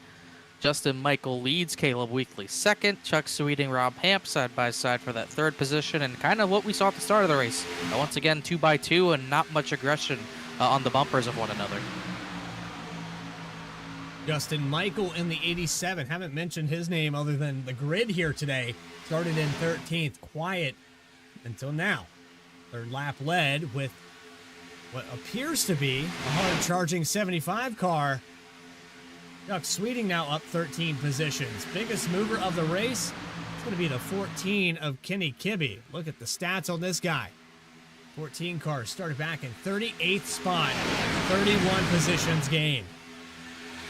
31 positions gained, and he's trying to get, trying to help that 75 up to the front, and he's pushing Angelo Horonis, who is partially pushing Chuck Sweeting. I don't see a number on Sweeting's car besides maybe on the roof, but either way, it at least looks cool, and he's leading that outside line. Yeah, I saw that as well. I think he's trying to camouflage and blend in. He should have painted that car white and blended in with the wall. Don't really want to blend in with the wall. That means you're going to be in the wall, and I'm sure he doesn't want to do that. Caleb Weekly wants to lead this race, though. He's not content with pushing Justin Michael. He goes to the front, pushed by Chuck Sweeting. Now, if he wants to get down to the inside, he's clear to do it. Looks like he's going to choose not to do it. Almost looked like he faked down there, like he wanted to go lead the inside line, but chose not to. So things getting a little bit turbulent there in the front, but the 75 of Sweeting going to get reconnected. He has the momentum and a cool enough car to push that 13 by. The 18 of Hamp had to back off. Doesn't want a repeat of what happened to the 89 of Belkey earlier in this race. You got to be paying attention to your attempts. The dashes in these cars are not like the ones you see anymore in the Cup car or in the Truck Series or even the ARCA cars. They still have, the dashes that we had, 15, 20 years ago. It makes it harder to tell. On the new digital dashes, it'll blink red if you're too high on oil temp, water temp, whatever. But especially if you have the steering wheel on in your sim, which you could disable, but if you have the steering wheel on, it's really hard to see your gauges. You can't really look around and look at them unless you're in VR. So you just got to hope you can figure out which one's blinking. And if one of them's blinking red, you should probably back off. And it's hard to see it here from this angle. But a lot going on in the back of this field. I could not tell you which one's oil, which one's water. I just that's how I figured out in super speedway racing. If one of them started blinking, you should probably back off. Yeah, when you start seeing red on the dash, it's probably not a good thing. Another lap car. It's Bryce Shoemaker. We noted before we went green, he had lagged out of this session, much like James Lehman did. Now he's a lap down. He's actually the only driver 1 lap down. Matt Shinovsky's 4 down. James Lehman parked his car. We'll see if he gets back on track, but Shoemaker's about to go 2 down. Hoping that things go wrong in the background here to try to get back on this lead lap. Angelo Horonis to the outside as Caleb Weekly still has help from the 75 at the bottom. It's falling apart. Outside's going to have the momentum coming off of turn 4. I don't think Sweeting has enough here to keep this 13, but I stand corrected. Keeps them at the door as they approach what looks to be that lap car now to the middle. They're going to use it as a pick. Weekly holding on to the point, and they'll go by on the outside. I think pulling the draft off of Shoemaker helped that 75 cool that car down and get back on Weekly's bumper. That outside lane just more formed up. And you see all the time in really the Cup cars, the runs are really huge. And if you're not packed up bumper to bumper 4 cars deep, you're really not making much momentum. But these O'Reilly cars, it's never been the case. If you're bumper to bumper to bumper, whether the other guys on the other line are strung out or not, there's really not that much of a discrepancy when it comes to how much momentum you can gain or lose in these cars. It's kind of always been that way. There's really, a set speed that these cars can go in a pack, and it's just hard to generate any sort of run, which is really why you see 2x2 happen so easily in a race like this. Andrew Tonganoff rolling right now in the 11th position. The traffic jam at 190 miles per hour as they go into turns 1 and 2. Bottom line still formed up, but the outside starting to prevail as Kenny Kibbe gains another couple positions, up 37 spots to the lead. See if he can lead at the line. Justin Ritchie says, no, I want the lead. He got to be inside before Kibbe could, and Michael Jones got to make a decision. Does he want to go 3 wide or push Kibbe? I think he has no choice really but to push Kibbe. Actually lifted off, didn't want to give him the bumper, so Kibbe's going to be able to get down to the inside because Justin Ritchie had no help to push him by that 14 car.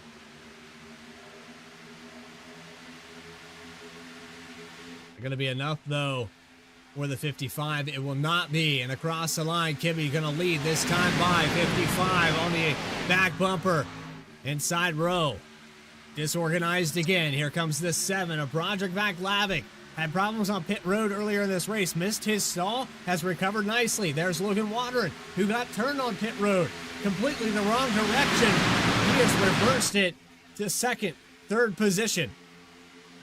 Car drops out of pack. I think that's Shoemaker again, who's a few laps down, but Logan Watering just said over the radio, I don't know how I got up here. Some sort of DWE. He's had a lot go his way. And I was just about to talk about, we were talking earlier about how many Chevys were at the front. All of a sudden it's Supras. He got a Chevy leading, but second, third, fourth, really the entire top 5 besides the leader in Toyota Supras. All of a sudden the Toyota's getting to the front. And also Elliott Butler, who was a lap down. He was all the way at the back. He's up into the top 10. There's the first lap led for Logan Watering. Up on the high line now with Vaclavic giving the shove. We'll continue to see these lead changes all night long. Race recap on the top of your screen. 1 caution in 60 laps. Now on lap 78. 27 lead changes. The first ever SNR 500.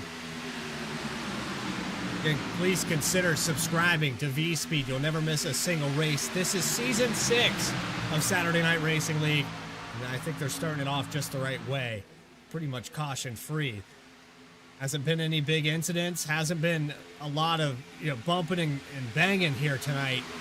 Fantastic show so far from Daytona. This one rivals what we did here, Connor. And I hate to say that because MRL put on a fantastic show. There's a lot of prize money on the line there in that one-off race from racemrl.com. And here tonight, Saturday Night Racing League history, this is another one of those milestones. I'm sure it's been talked about before. And Connor, I don't know about you, but I don't know if I could handle 500 miles behind the wheel of these things. It's always hard to do. I don't think I've done a 500-mile race. I don't remember last time I did a 500-mile race, but it always takes a while, especially if you don't want to be racing, because a lot of times you want to lay back for a 500-mile race. You don't really want to be pushing really hard. And whenever I'd be at the back of a pack just waiting for the race to go by and for my chance to get to the front, I'd be like, oh my gosh, get this over with. It can get boring at times depending on what you're deciding to do, but you know, you got to stay in the game, got to keep your head in the game because a wreck could happen in front of you. And if you're not thinking about it, you're just, you know, thinking, you know, drive without thinking, you're going to be in the wreck before you know it. So you definitely got to be careful, got to be aware of your surroundings. You got to keep your head in the game. It's hard to do in a race this long. I remember I ran a Coke 600 once, and I can remember how long that took because there was a lot of yellows. So it's sometimes hard to stay in the game, especially in sim racing. It's not real racing.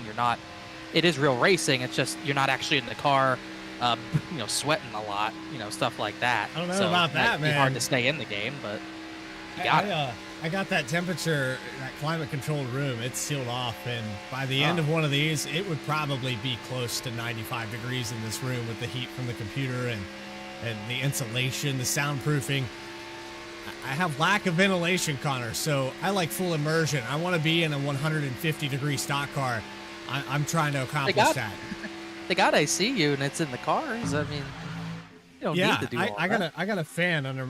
I can't say what I call it You on the don't broadcast. say where it is. Yeah. Yeah. Just drift right on by that. Yep. 37 positions gained for Kenny Kibbe, continuing to lead this race. Holds on the inside line with the help from Justin Ritchie. Closest car to positions gained is Elliott Butler. He's back up here as well. Look at all the guys that had mistakes, had problems earlier in this race. In the first third of this race, you thought, well, if this thing goes green, they're doomed. And look at them. They're all up here now. Well, how about the guys who were in that first yellow? Dakota Floyd and J.R. Shepard, they're two drivers who got damaged from that, and they're in that outside line inside the top 10 right now. And Shepard's got his car repaired. Dakota Floyd does still have a pretty decent amount of rear end damage, but he still has a lot of speed in that car. As right on the rear bumper, them Andrew Telganoff and Jeff Wright had such a huge run working together to get up to that outside lane. Now they're inside the top 15. But I can tell you confidently what we saw on Wednesday with Dakota Floyd. He doesn't care if that car has damage. What he cares about is what position it's in. He does not want to lose spots. He wants to be up front as much as possible. And so the front end of his next generation stock car on Wednesday night, Connor, was completely dented in. It was flat. And so that pointy nose was gone on that ZL1, and he continued to stay up in the top 5 all the way up to the very end of that race. It was incredible. See if he's able to do that again. He doesn't have nearly as destroyed of a car, but he's definitely going to have work to do to try to stay in the pack. Pretty much everyone who's on track right now is still in the main pack. Really, the only exception is Max Cost, who has a lot of damage to that 63, and Matt Shanosky, who's 4 laps down, soon to go 5 laps down in about 2 to 3 lapses. Whoa, Caleb Weekly went to the apron. I thought he was coming down pit road at 180 miles an hour, but he chose not to. Yeah, that wouldn't have worked. That wouldn't have worked. You got to divide that. It's a good shortcut. By 3. Good shortcut if he can make it work, but usually they don't. I don't know why he got so loose. He was all on his own very late out of the corner. But these cars can be a handful sometimes, especially maybe in the draft. Maybe drink. Let's see. If we could only rewind his oh yeah, I don't know. His screen froze, something like that. Yeah, I think he was getting a drink. He does have that drink within arm's reach. I don't know if you can check that, but he is having a little bit of an issue here with the camera. I can't check that, unfortunately, but you know, maybe he was reaching for the Mountain Dew and it's below the label now. Good time. He's not getting good brand recognition to that, to the Mountain Dew. Turn right it label now. side out, Caleb. Yeah, like the Coke Series drivers, they always got a Coca-Cola behind them. Yeah, I'm sure they all drink it. Caleb, we sure he's drinking it. Well, finding things to talk about here in a 500-mile race, Connor. I mean, and we have a Mountain Dew driver in the field, but it's Eldon Stewart, and we're looking at him right now, actually. There, see, he's got the label side out. He's another one in the top. Yeah, I mean, you kind of have to on the car, but he's another one who was at the back after green flag pit stops. He was at the front, then he fell back outside the top 35. He did not get lapped. He's able to get back into a top 10 just that quickly. And I think a part of that, all these drivers who've had adversity getting back to the front, is because a lot of drivers who were at the front are kind of laying back. Remember, Chuck Sweeting, about 10 laps ago, was at the front. He's gone single file in the 20th position. You got Joshua Banks, Seth Hatchell, all that group. He's 3 wide at the front. All those guys kind of laying back. And there's a driver that we talked a lot about in the closing season 5, the 98 of J.R. Shepherd. How much did he turn up the metrics in the heat there at the end of that season? I mean, performed over and over. We talked to him on a podium finish, I think it was 3 weeks in a row that J.R. Shepherd was up near it or in that top 3, and then gets his first win. Did a fantastic job of making it to the, well, I wouldn't say the final 4, but the 4 drivers that realistically had a shot at it. He was in that list all the way up to 2 weeks left. He had a very, very strong season. Had that win at Kentucky, kind of jolted him into the championship picture. Really going into the chase last season, he was probably the guy that we really looked at as being the closest competition to Jeff Wright, besides maybe Banks, because he had such a strong end to the regular season. Just didn't work out his way. Got an incident at Richmond that kind of took him out of the battle, but still ended up 3rd in the championship in front of Joshua Banks after Banks had issues at the season finale at Atlanta. And he can only really build on that coming into this season. And he's building on it pretty well, running in 11th right now, just behind the 03 of Noah Michalski. And that's a driver that I would trust. That 03 car is bad fast at super speedways. He's looking for his first win here in the Cup Series. Noah Michalski definitely has the goods to get it done. I like where the 03 car has positioned himself about halfway through this race.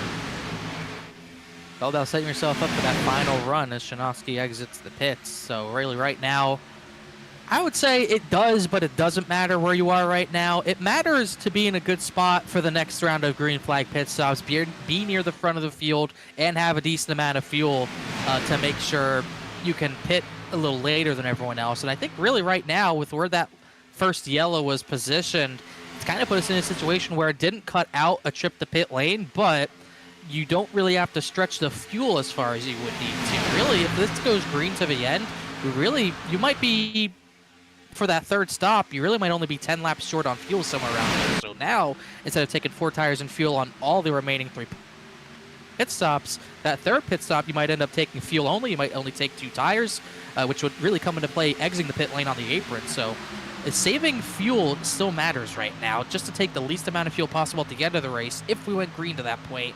I think that's why you're seeing a lot of guys like Bailey Turner, Joshua Banks sitting at the back and saving fuel. Just in case we go green, they can take the least amount of fuel possible. You also saw Kenny Kimmy kind of give up that lead. He might be in a situation where he has to conserve a little bit, or he's going to have to take an extra pit stop. He's burned a lot more fuel. Kimmy's been up front for a while. And the 55 of Richie's been calmly behind him, saying, gladly be in front of this car. I'll save as much as you want. But he has allowed the 67 to Logan Watering to drop down. I'm worried about Watering right now, maybe not paying enough attention to those fuel numbers. He's been outside on the front and burning the fuel there, now on the inside and burning it up. We talk about tires at 1.5 miles. It's fuel here at Daytona. That's what it's going to come down to. And we saw at the beginning of the race with Justin Carey, he pit by himself because he had to burn so much more. And it took him out of contention for the time being. He's in the lead pack now, so all's good. But like we mentioned, he hasn't been able to get back up to the front of the field. So it's all about just trying to take care of yourself, really. There's a lot of drivers who know what they're doing when they're not leading the race, like Kenny Kibbe, like Dakota Floyd, even though he's leading the outside lane. Jeff Wright, he knows a thing or two about saving fuel. We could say everything about Bailey Turner and his fuel saving. But there's definitely guys who maybe don't know how things work with the fuel and how to save and, where to position your car. And you have those drivers who have experience like Jeff Wright or Bailey Turner, drivers who have ran this race before, saved fuel here in this series before. They know what to do and kind of treat people as the guinea pigs, really. And Logan Watering, kind of the guinea pig right now, first start in the series. Leading laps, just like 21 was, his first start in the series. And they're kind of both getting a lesson on why you don't do that at Daytona, because you might end up pitting alone if you have no friends. Oh, Elliott Butler's going to pit. Ooh, did he speed? I'm not quite sure. He's going to make it to a stall. I think, now that I think about it, I think he might have been a wave around driver. And that's why he had to pit early. So he took the wave around, so he's still kind of at a deficit. Max Koss gets out of the way, so a lot of damage to that car.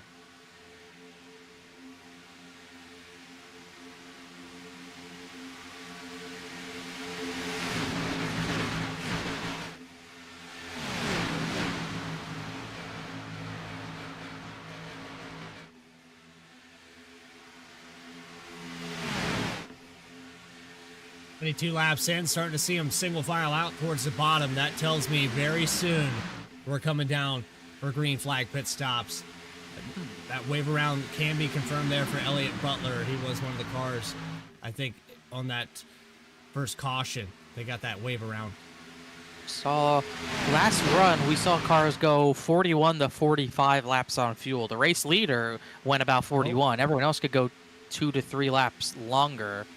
So, you know, we got the yellow at around lap 66, so we should not have to pit in the next few laps or so. We should still be a pretty far ways away from getting that pit stop. So this makes me think that there's a lot of drivers who are paying attention to that fuel number. Maybe they can cut that third stop out of things, because you're seeing the pace be pretty slow right now. Yeah, I just wonder if maybe guys are saying, okay, if we get our math back right, we short pit on this one, and then it's, you know, wide open, and the numbers make sense again with that one caution mixing things up. I don't know. It's single filed out. We have no outside line at all the way through this field. So I'm shocked. That looks like pit stops to me. If this was realistic, we'd be around the outside part of the racetrack, but, you know, good enough. This is shocking. I honestly wasn't expecting to see single file, but we are seeing the pace considerably lower. I mean, Logan Waters only hitting 188 at the end of the straightaway.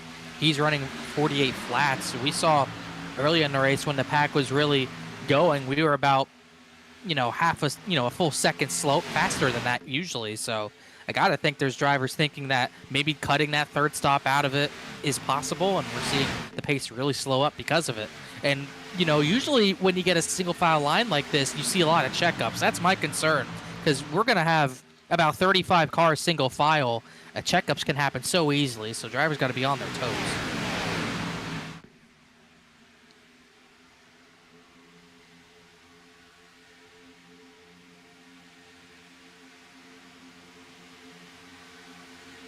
See if anyone goes to a second line because of Elliott Butler being there. Looks like maybe Andrew Telganoff wants to be up there.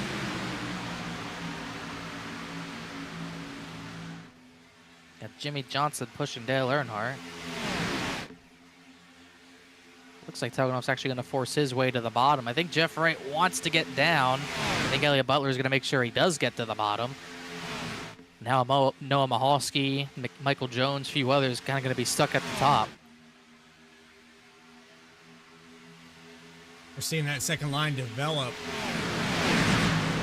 There's some guys that felt like, well, we fell back a little further than we intended going single file. So let's see if we can gain back 4 or 5 positions. 4 cars here. Is that going to be enough, though? A little broken apart here on the inside. Yeah, just looking at the numbers, around lap 110-ish, that's when we should see a lot of drivers come down to pit. That's when the cycle, if we get there, should start. But yeah, like we said, that lap traffic, Elliott Butler kind of made it so that there was some guys who got caught on that outside lane. So you can't find a way back to the inside. Really, your only option is to push to the front, maybe try to get to the front of this field and then set your own pace. So you got these 5 cars kind of stuck trying to make something happen.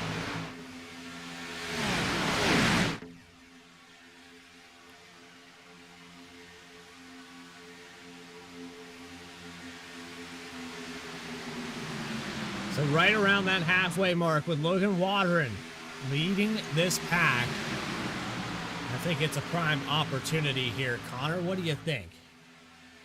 I think it's a little quiet. That's what I think it is. I think it is a little quiet, especially out there on the racetrack. So let's go ahead and take out those hearing aids and piss off those neighbors. Let's get loud, presented by FireStorm Racing.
just past halfway. Almost had a wreck a lap ago. Brought it back. Lavick got a boot from Caleb Weekly in the middle of turns 1 and 2 on lap 100.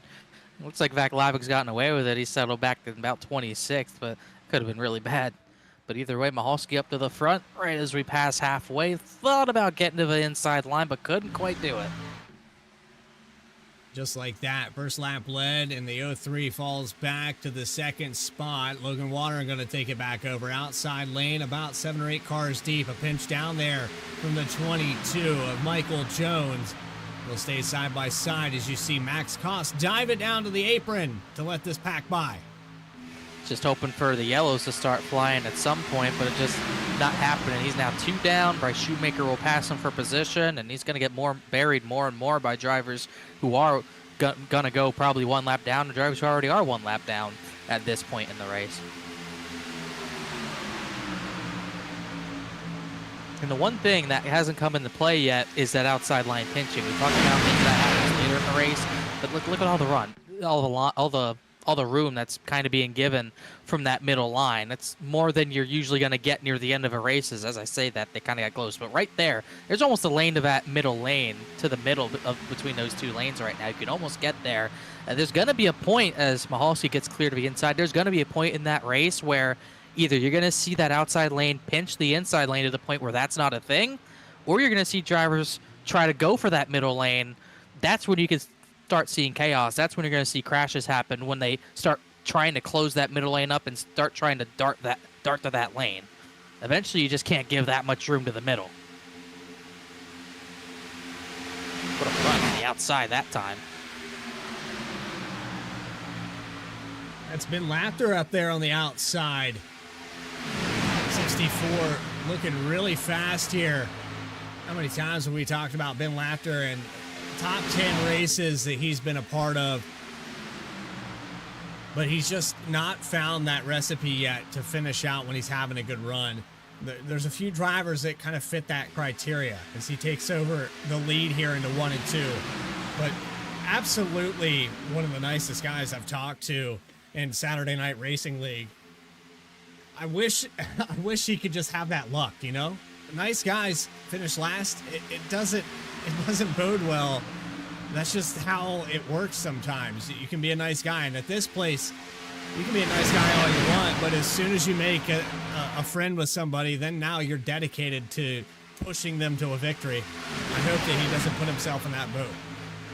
I don't go by the term nice guys finish last. I think Ricky Bobby said it best. If you ain't first, you're last. Especially at a track like Daytona, it's kind of how it feels. Seems like every position besides first place doesn't matter when trying to win at the World Center of Racing. But Ben Laughter, one of those guys who can super speedway race, doesn't really have the luck go his way a lot of the time. But there's a lot of drivers who don't have a lot of luck go their way at the super speedways. It's just, you only need one stroke of luck at the right time to try to get a victory here, as Weekly got really squirrely in the middle of the back straightaway right now. And speaking of luck, Elliott Butler needs a little bit more luck trying to get back on the lead lap. He's the one pushing Ben Laughter on that outside lane. He's trying to get his lap back the hard way, but he's running out of laps until these guys around him have to pit for their pit stop. Yeah, he came in about 12 laps ago now as we go by for the 13th lap on this stint. Lap 106 on the field. And yeah, I don't like where Elliott Butler is, but he had to take that wave around. If you're weighing the options, you got to get one of those laps back. He ends up going back a lap down because of pit stops. He'll cycle back out to the lead. And in that window of about 13, 14 laps, he needs a caution to come out. That's how he maintains and comes in and gets on the same cycle. Do the cards fall the same way, though? He needs just to somehow get in with the pack after they pit. I'm just not sure how that's going to happen. But we'll just have to wait and see. He just needs things to go his way, like you mentioned. And we're starting to see these drivers file up to the bottom of the racetrack. Really only 3 lead lap cars are left on that second lane right now. There's another car up there way at the back. It's Casey Lakatos, but he's all the way at the back. But he's got to get down at some point. One of those 3 is Justin Carey. He's already kind of been snake bitten by leading this race and having to pit earlier than everyone. But he's found his way into the top 10 again. Yeah, 21 in a good situation at the beginning of this race. Started up on the pole. He's down 5 spots and 6th spot now, but chipping away, trying to get back up there. He's on the same stint as the rest of these cars.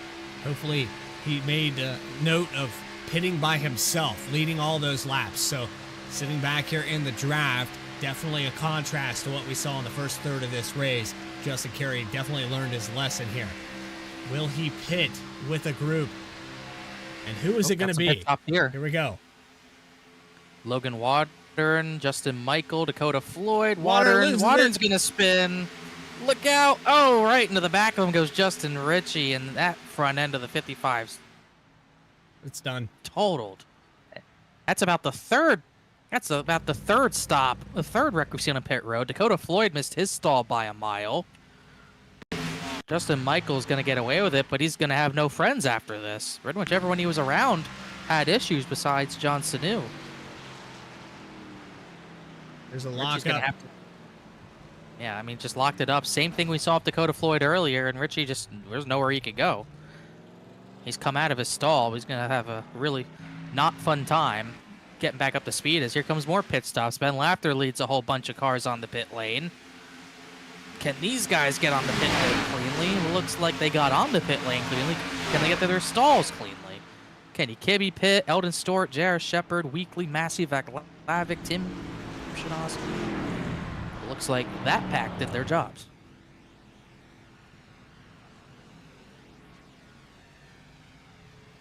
So these guys pit a lap 108-ish is pretty much when they ended up pitting. So that was only about 39 laps or so on a tank. So a little bit less on the tank, which is surprising. Is whoa, that's a squeeze to be outside of Dakota Floyd.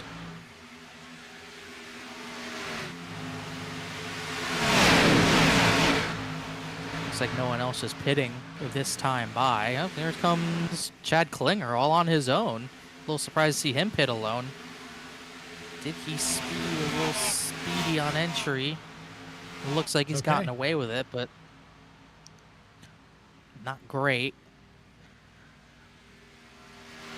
Elliott Butler, these probably aren't the two he wants to necessarily hook up with, but Elliott Butler is going to get in with some drivers who have already pit in Justin Michael and John Sanu, so he might be in a good spot here to just tag on as they are all over the place up at the front. They're 3 wide in front of these guys who are coming with a head of steam. This could be chaos here.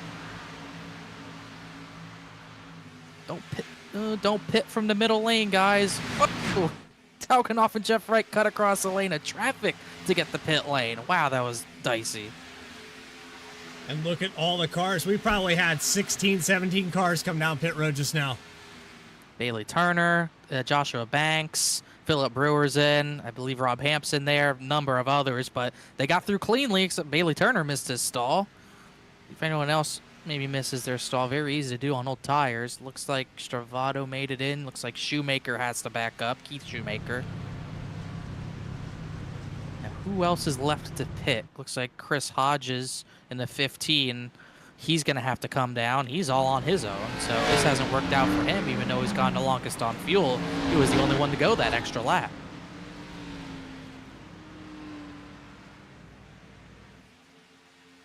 Here comes Chris Hodges all by himself this time around. Now it comes down to who forms up with who. That pack led by Jeff Wright coming out of pit lane, and really that's going to be a pretty good advantage for Jeff Wright. Pack with Ben Lafter, Max Cost, and a few others probably won't get there. They're trying to squeeze 3 wide down the back straightaway. Max Cost almost got turned in the middle of traffic. This is dicey. Oh my gosh. Whoa! Goes Michael Jones sliding into turn number 3. I don't know how he saved that thing. That was crazy.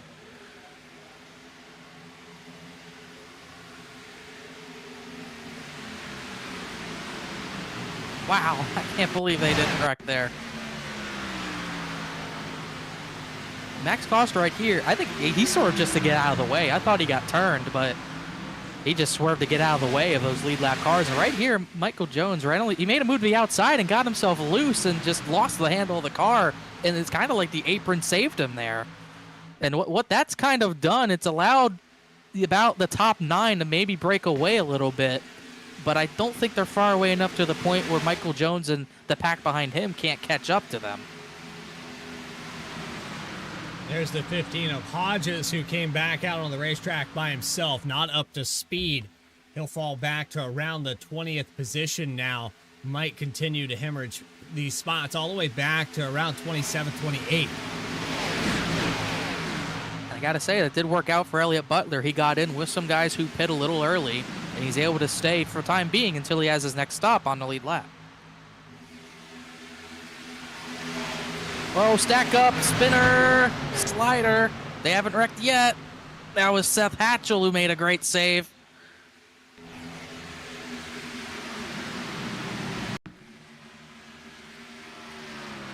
Check up here, Just Bailey stacked up. Turner. Turner's gonna have a lot of rear end damage from that, I think. I couldn't tell who hit him. Maybe Lakatos. Overhead shot. That's Lakatos behind him. They just keep checking up, and a stack up eventually gets to Lakatos, and that's where Hatchell got turned. Great save from the driver of the 8. Also great save from Chris Hodges.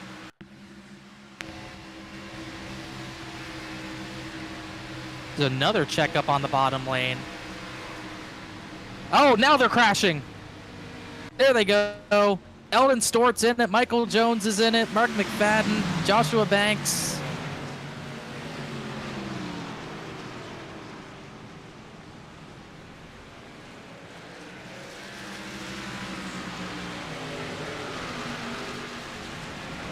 Well, Connor, it's never a good sign when I have to hit the replay that many times. In A lot of times. It happens. Seth Hatchell went off the racetrack in the back. What happened there?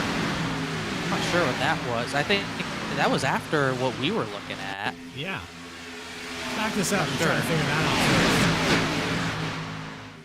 first. But here's the checkup and a heck of a save. I have to go back to why that initial happened. Little contact there. Okay. Oh, it looked like Nathan Ferrata maybe got turned there, and he may have to make another good save. So that's why that back happened. saves. I think that actually was a blessing in disguise for him. It takes him out of that. We'll have to go back to what the leaders were doing, because for some reason the inside lane was just not going, and it looked like that stemmed from the race leader just going slowly. And this is a second checkup that finally causes a crash. It just stacks up to the point where everyone runs into one another. Let's see what speed Jeff Wright was doing there. That's something I want to see, because it looked like it stemmed from the front of the field. It's actually amazing not more drivers were in it. Chad Klinger is going to be out of this race. It's going really slow. To my count, crossing the line, he was only going 178 miles an hour, which is well off the pace. And I'm not sure why he would be that far off pace with no damage. And that's clearly what caused that crash, that stack up to where all these cars got involved.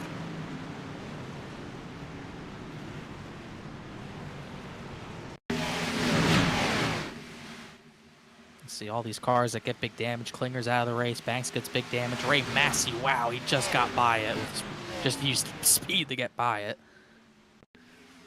Like Bailey Turner might have gotten out of that with minimal damage.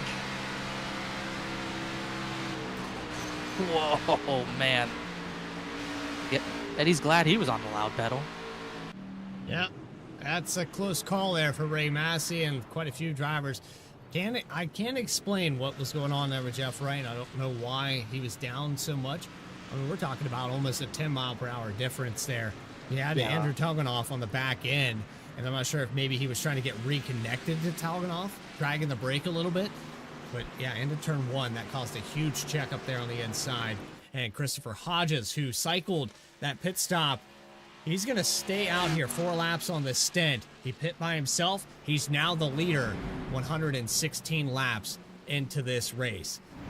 That's a moment here on VSPEED to take a quick commercial break. You are watching the Saturday Night Racing League and the first ever SNR 500 presented by Walking and Rolling Costumes.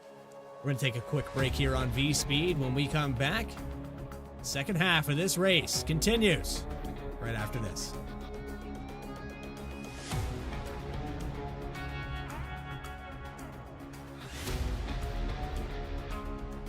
JS Racing.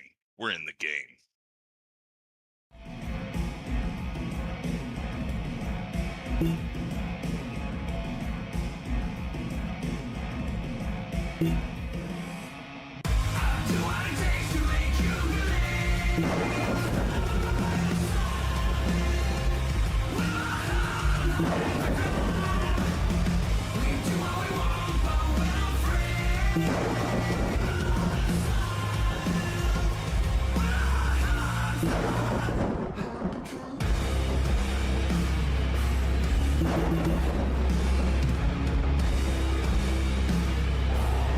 Gentlemen, start your engine!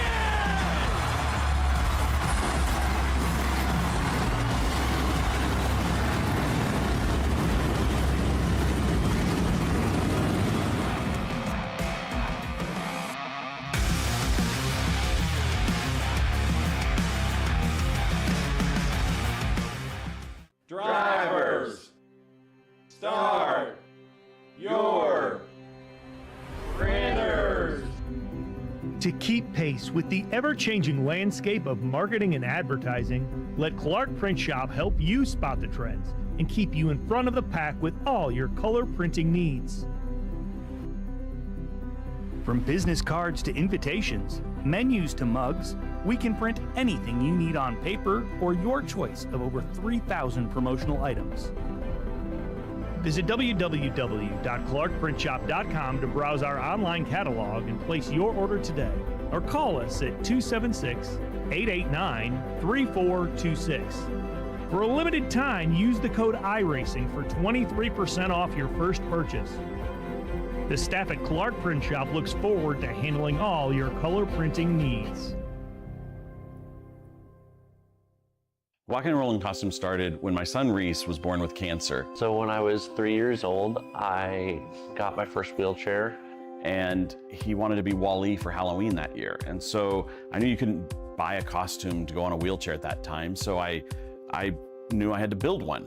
My dad ended up building a Wall-E costume out of a Dell computer box. When we were all finished, he loved it. We took pictures of it and shared it on social media. So many people started sharing it that we started getting requests from people we didn't know. In 2015, we decided to build them for other kids because people were asking, hey, can you build them for my kid?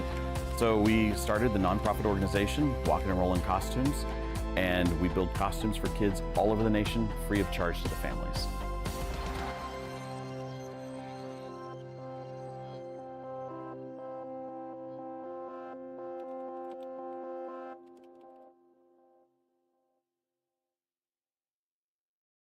JS Racing. We're in the game.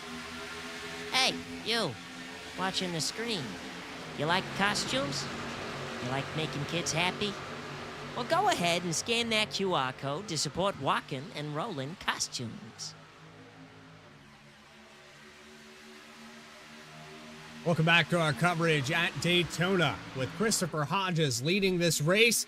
He got out in front, and it was a cycle on pit road that we thought maybe that wasn't going to work out for him. He had fallen back to around 27th, 28th position here, Connor. But he's in a great spot now on the top position going into turns 3 and 4. Yeah, we'll see how it ends up working out. Obviously, he went the longest on fuel in the last green flag stint, but now all these guys around him are going to have about, I'm trying to do the math, about 4 to 5 more laps of fuel. So if he ends up leading this entire stint, he's going to have to pit so much earlier than everyone else. Probably not going to work out. We're right on the edge of it only being a one-stop race from here as well. And with him not pitting on the last round of pit stops under caution, he doesn't really have the chance to do that. So this is going to be interesting for Hodges to see if it works out for him at all. Yeah, and continuing to stay out front. That just doesn't look like a situation you want to be in. You probably want to save those 3 or 4 laps of fuel. And Jeff Wright's making sure he stays up here. Andrew Telganoff and the controversial contact that we had in the back of the field, that stemmed from, I think, Jeff Wright, and this is my opinion, maybe was trying to keep the 3 of Telganoff on his bumper, and that's what created that stack up in the back of the field, Connor. I don't know, but you said it was 178 miles per hour. The only thing I could think of is Jeff Wright's maybe dragging the brake to make sure the 3 car could stay with him. Well, he was clearly off pace, no doubt. I mean, in the turn 1 that time by, he was going 187, 9-mile-an-hour difference, and that's with him being the pusher. So I don't know if he was trying to keep the 3 on his bumper or he was trying to save fuel to maybe get it to a 1-stop. I don't really know what the situation was. And we'll see if it gets reviewed post-race, something like that. It just seemed to me he was, whether it was trying to get the three on his bumper or saving fuel, he checked up the field so much to the point where they almost wrecked once, and then they finally did wreck. Took some really key drivers out of this race, but can't say it hasn't worked out for the 48 and the 3. They're still up at the front, while some other drivers are pretty heavily damaged, like Eldon Stewart. He's got a lot of damage. Michael Jones is going to be out of the race because of that. Chad Klinger is now out of the race as well. Matt Shanowski's going to get some more spots. He's 5 laps down, but gaining spots because of this. But a lot of drivers taken out early because of whatever that was. The damaged vehicles, but we still have a pack of around 34 cars that are racing here. Eldon Stewart, the first car a lap down, would get the free pass position, but a lot of damage on the front end of that Mountain Dew Toyota Supra.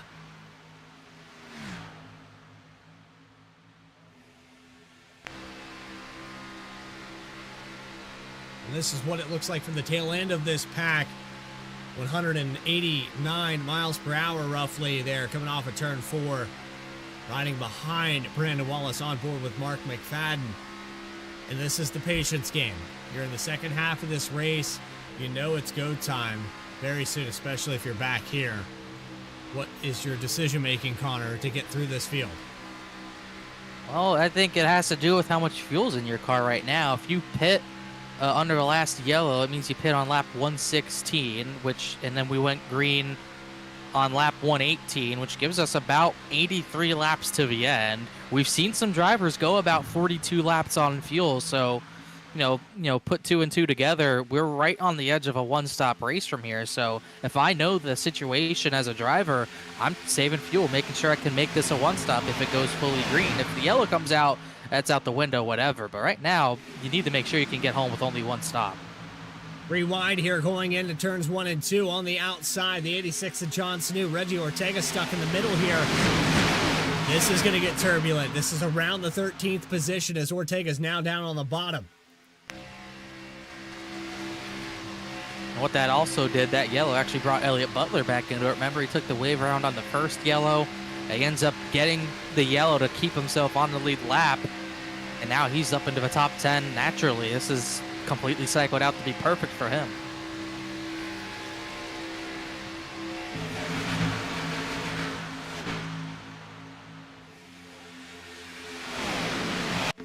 Again, this is back to what you said about Chris Hodges. I don't think he's in a good situation here. He continues to lead. Jeff Wright keeping that 15 car up front. I think that if you're Hodges, yeah, it's great to have your name announced here on the broadcast, but you got to think for yourself now at this point. Is there any way you can get behind somebody? He's already burned additional laps. He was already additional laps down on the stint because of where he pitted and stayed out. He's making this situation even worse. Once again, pretty much everyone pit lap 116. He came in under green lap 112, really. So he's got 4 additional green flag laps of fuel for the most part. And like you said, he's burning even more, leading this race right now. I got a great shot. Oh, crash! Big crash! Wreck. Huge crash! Car upside down in the fence! Oh my God, that's the big one. Who is that upside down? That's Ben Laughter upside down. On his side. And that took at least half the field out.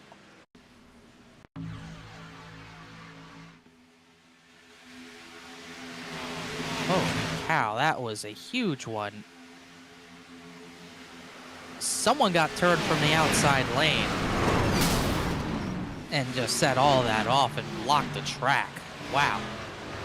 Chuck Sweeting, Ben Laughter, completely done. You can see Ben Laughter, he knows he's done. I don't know who got turned first, but it took everyone out. I mean, look at this. Might be easier to see who doesn't have damage right now. Let's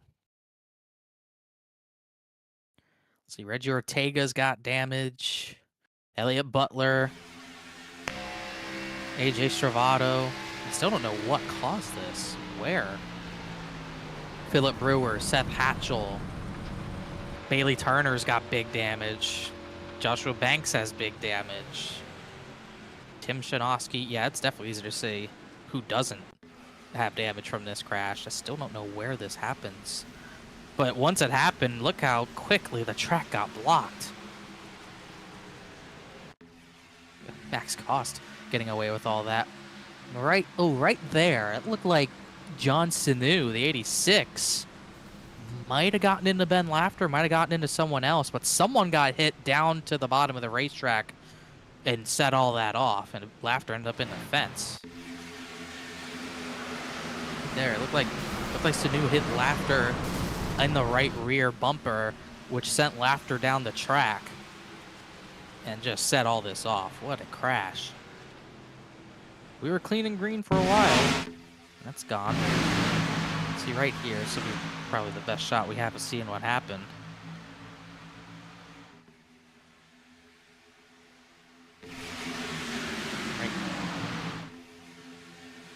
Right there, it looks like it's Lafter got sent by the 86, maybe into Lacatus, and wow, really early to be. Lafter was kind of in the middle of two lanes. The 86 had a little bit of a bigger run. And it looked like it was Chuck Sweeting on the inside lane who got right reared because of that. And really, only the top 10 or so who were in front of that got past that. One more time from our blimp camera. This will be the best view. Cuts down any drama of it being a one-stop or not. Everyone can make it one-stop from here. Right here, Lafter's kind of in the middle in the top side. Sanu has to run. Touches him right there, puts him into Sweeting, and everyone gets in it from there. No, I want to take it on board here, Connor. Ashinovsky did a great job getting through that. Right there. That's all it takes. That's all it takes. We talked about it earlier, where if you're not centered on the guy in front of you and you bump them, it's going to happen every single time. We preached about it the entire first half of the race, and we get near the end, people start trying to push a little bit harder, and it ends up in a 20-plus car pileup. There's going to be a lot of cars out of the race from that one. Yeah. Logan Watering with a little bit of a black flag there. I'm not sure what that's for. Broderick Draglavic also maybe a meatball flag for these drivers. 54 is going to come down pit road, which is actually kind of surprising. He's 2 laps down. I thought he would stay out. I'm not even sure who got the lucky dog. I think 63? Maybe? Could have been Max Cost. He did get through that. If he got the lucky dog, that's pretty impressive. That might have been the wave around. That was the wave around he just got. He gets one of his laps back. There might not have been a lucky dog. There was a lot of drivers involved in that. I'm not sure. Yeah, I think the free pass position was given away because of damage. That's the biggest wreck I've seen in iRacing in a while. That was huge. I mean, it happened right in the middle of the pack. Everyone was kind of pushing pretty hard. I don't think anyone got the lucky dog, but Cost did get the wave around. But that took a lot of good cars out of contention and damaged a lot of good cars. I'm just going to continue reading off who I see to have damaged. Travado's got damage. Philip Brewer has no hood. Joshua Banks is staying on pit road. He might be done for the race. John Sanu is totaled. Michael Jones was totaled in the yellow before that. Brandon Wallace has damage. Dakota Floyd. Bailey Turner going for 4 in a row, and he has a lot of damage. So that's going to be hard for him to get number 4 with all that. Casey Lacatus, Seth Hatchell. Jeff Wright's car looks clean. He was at the front. He was ahead of all that. It pays off to be at the front. We talked about that today, too. Yeah, but now he's at the back end of this, so back in 20th position.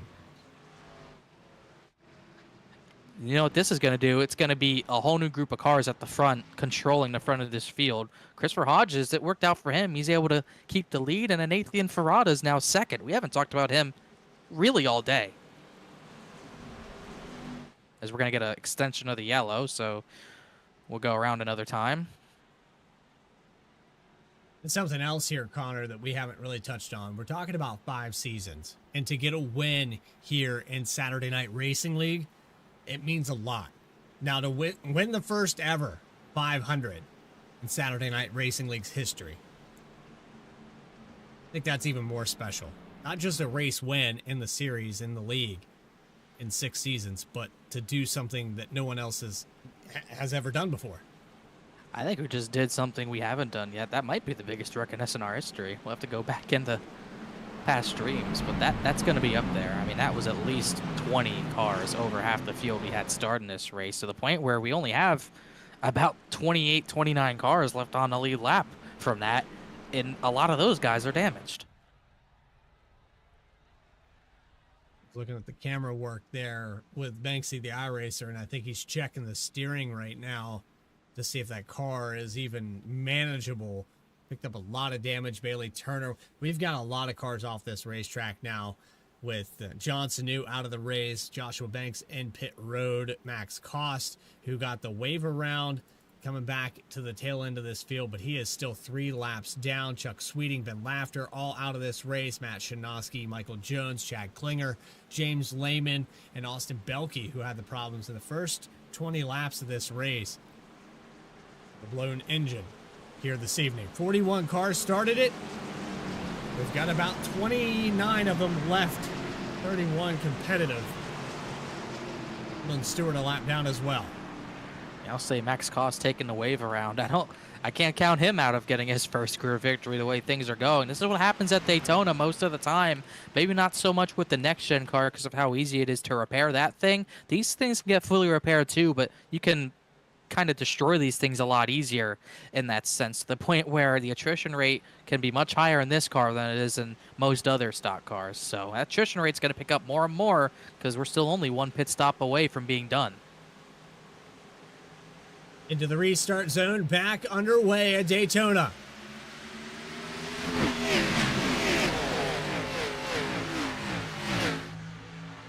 And a big jump out ahead here. I don't like where Chris Hodges is, on an island by himself. A little bit too far out. I think if Rob Hamp's a good friend, he'll just stay behind him. It won't matter, but you can get away with that. No, Hamp's going to go for the outside, but Ferrado probably isn't going to be clear to push him, so we'll see if Hamp gets the lead away before the push comes. Can't quite do it. That might work right now for Hodges. That will not work on a green-white checker.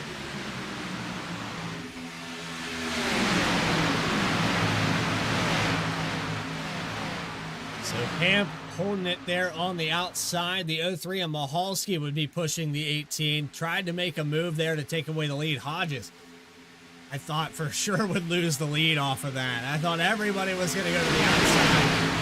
He timed it just right. We're still in that cordial position of this race with still 71 laps to go. And this is the point where, at least this run, with all the damaged cars we have, we're going to see who's going to be the one running at the front, who are going to be the guys controlling this field, because we have so many new players at the front now that weren't really controlling this race. J.R. Shepard, maybe he gets up there to control the race. Justin Carey's back to the front. Angelo Horonis, he got through that unscathed, and looks like Kenny Kibbe's got no damage either, so we might have some new drivers trying to control this race near the end. Also, Brian Dane, remember, he was a lap down very early in this race. He's got no damage on that car yet. He's almost into the top 10. Moving off the back end of your leader, Chris Hodges. The outside is falling apart. About a 4 or 5 car difference in that outside lane, but a third lane developing with Ray Massey in the 23. This is definitely picking up. No one's really trying to save fuel. Everyone's trying to get to the front, even though there's 70 to go, and Massey's trying to lead that third lane, but Togunov couldn't really stay with the 23. Butler couldn't really do much with the 23, so they're going to get back down to the bottom. Big run here on the outside. That's Mahalski and Justin Michael. There's the 87. It's actually Hamp they gave the shove. Mahalski has fallen back to 7th position on the inside. I didn't see the 03 dive down there. Mahalski got to the bottom. You're starting to see, as we get further into this run, which cars have too much damage to keep up and which ones can just barely hang on. Really, you got maybe 20 to 22 cars clean enough to hang in this main pack. Stravato, Shoemaker, Hatchell, Floyd, Brewer, and everyone on back can't quite keep up. So if this goes green to the end, we might get a really strung out main pack. And Ben Lafter in the chat, I believe he just invented a new word. I won't say it out loud for the YouTube bots to take down our channel. But that's simply a new one.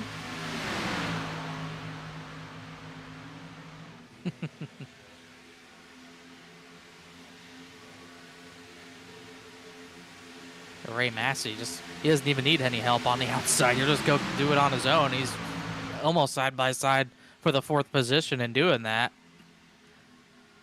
Who's coming back out here?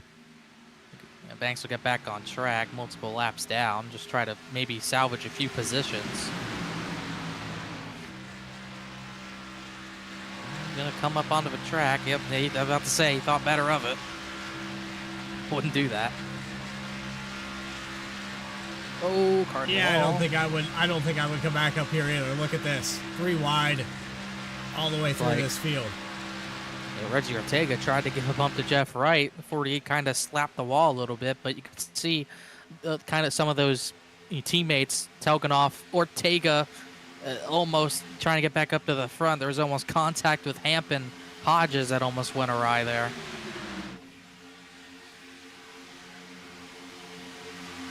Three wide for the lead. Dustin Michael on the bottom, holding it with Angelo Horonis and Ray Massey to his outside. Continuing the 3 wide down the backstretch. Outside has the momentum. Will it be enough? Massey's getting a pretty good push, but we're talking about it's already caused 1 crash. It'll probably cause another by the time this race is over. The bump drafting getting pretty aggressive. You saw Elliott Butler there. He didn't hit him square. Hit him on the right rear of the bumper cover and put Massey sideways to the point where he couldn't quite get clear of those bottom 2 lanes.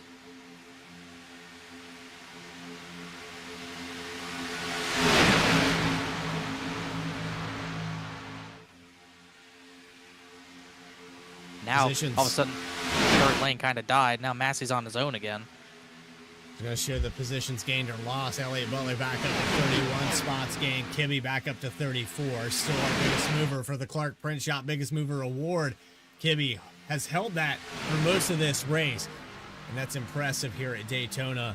He has been able to salvage the day, overcome whatever has happened here in this race. And I really like, if I was going to make a pick right now, amongst all these drivers that are still up to speed, I think Kenny Kibbe's got the goods to get the victory. I think my pick is the infield care center right now. Yeah. Oh man, the bump drafting's, I really already don't like the bump drafting. Angelo Horonis up to the front.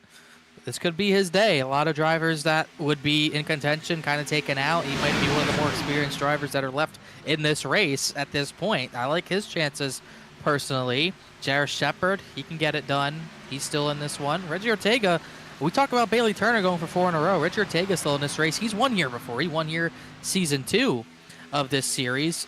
That was in a next-gen car, but he's still been able to run up at the front in this series at this track, really at these super speedways. I like where Reggie Ortega is at right now.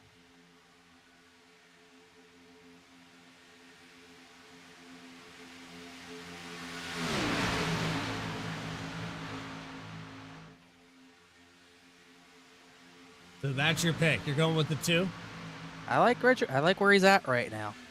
I think he can get it done here. I think he can get his second.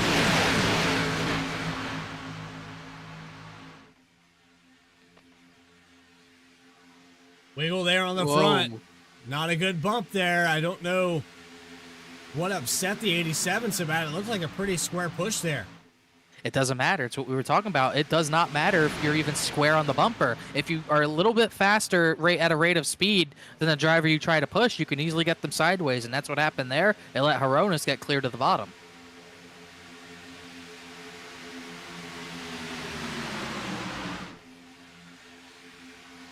And something else that Saturday Night Racing League is notorious for here, Connor, is the after race, the after party in the Saturday Night Racing League. But after 500 miles, I would be really surprised if anybody's going to go in and try to win a B-Fix right now. Yeah, they are at Atlanta. You don't get many more chances to run Atlanta until the summer, so we'll have to wait and see who makes it. I can say confidently, I'm out. After 500 miles of commentating, I don't think I could shout at anyone. What are you, a Shark Tank person? Yeah. For that reason, I'm out. Exactly. Too many shorts, man. There's too many YouTube shorts of Shark Tank. Reprogrammed my brain. I don't get many of them, but I'm sure now that I've spoken into it, into existence, my phone heard me. I'll see them soon enough. Yep. I'll keep you posted on that. I want a screenshot of the first one.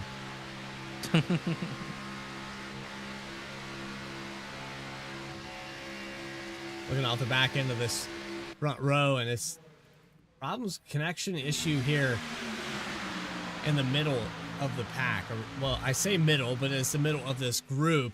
Middle of the pack would be around 20th position, but it's the middle of this group around 10th. And it was Keith Shoemaker who just had a little bit of a moment there. It actually broke my cameras for a second. I was trying to go on board with him and he disappeared. And we've seen kind of things sort out. Everyone who can stay with the pack is still in the pack. We have 22 lead lap cars still in this pack, all the way back to AJ Travado, who even with all that damage is just barely hanging on with a push from Max Cost. The only other lead lap cars, Brandon Wallace, Phillip Brewer, Dakota Floyd, Seth Hatchell, they're on a line together well off the pace, and Bailey Turner, well, he's about to go one lap down. His chances of 4 in a row are dwindling. And Max Cost sticking with the theme. 0 bar 63. I mean, how close has he gotten to getting victories here? And, we even talked about it. He's laps down, but don't count him out. There's still plenty of racing left to be done and get this car repaired. And at the attrition rate that we've had here tonight, over half the field has had a problem one way or another. It could absolutely still happen. This is one of those races that, while it is punishing and it's grueling, it hurts your brain to try to salvage this race. You got to stick with it. He was full-time, had the most starts in this series, only ran part-time last season, had a best finish of 6th at Rockingham with that crazy finish at that track. But he has been close in seasons past, and if he can get a little bit more luck to go his way, maybe he can get back into things. He's got a lot of cars a lap down ahead of him. Well, as a lot, I say about 4, but got a couple 2 down. He's probably going to need some waiver rounds. Unfortunately, just got too much damage and really the second caution of the day. But sticking it out best he can and being a good helper to AJ Travado right now, trying to keep him in the lead pack. It's Angelo Horonis, Kenny Kibbe battling it out for the front spot. You have the 6 of Butler giving a push to the 14 of Kibbe, and then Michael on the inside trying to keep that 29 up front. Justin Michael's done a fantastic job of proving that he can get it done here. And another little shot there to the back of that Ford Mustang as they go into the tri-oval. Once again, it was mostly square, but it still got Horonis sideways. When you have everyone full throttle on top of each other, you're going to see another colossal crash when you have everyone kind of pushing the pusher. We're going to get to that point. And, in the next-gen cars in the trucks, you can push the pusher. You can have about 4-car tandems, and that's actually how you make it work. But Kenny Kibbe is going to get split into the middle. As I say that, Elliott Butler, Andrew Telganoff going to put him to the middle of the racetrack, trying to get by the 14, who has no teammates, no help. Maybe Logan Waldron will try to push that 14. He got back up in line, but even with those 2 cars pushing against one, he couldn't quite get by Kibbe. Kibbe actually found a place to be inside. Not sure if Caleb Weekly let him in there or was just lagging back a little bit too much and left a hole for the 14, but that is probably best case scenario for Kibbe. He was left out to dry and could have lost easily 10 to 12 spots before he got back into the draft. Coming by for around 50 laps to go. We have one more opportunity here, if you can find it in the kindness of your heart.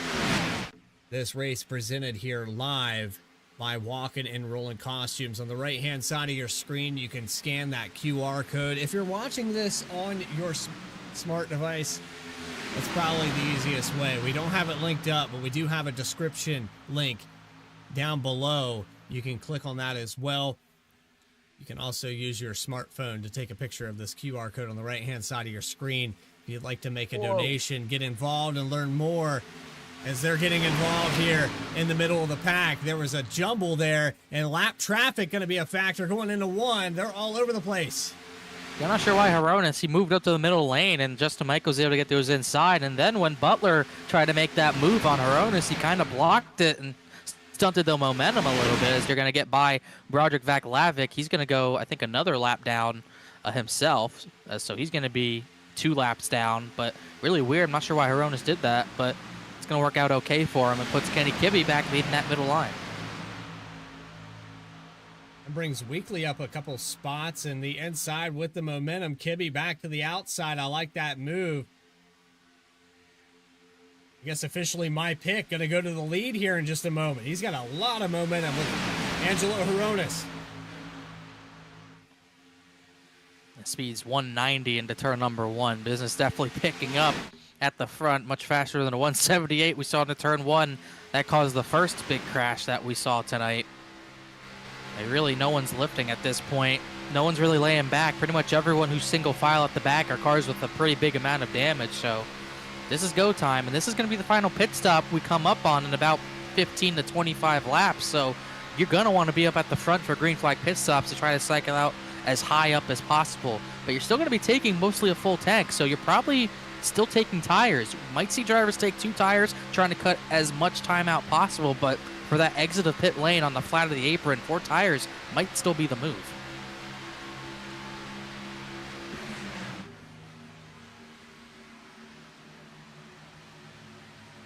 Yeah, as much fuel, you might as well take them. Connor, I agree.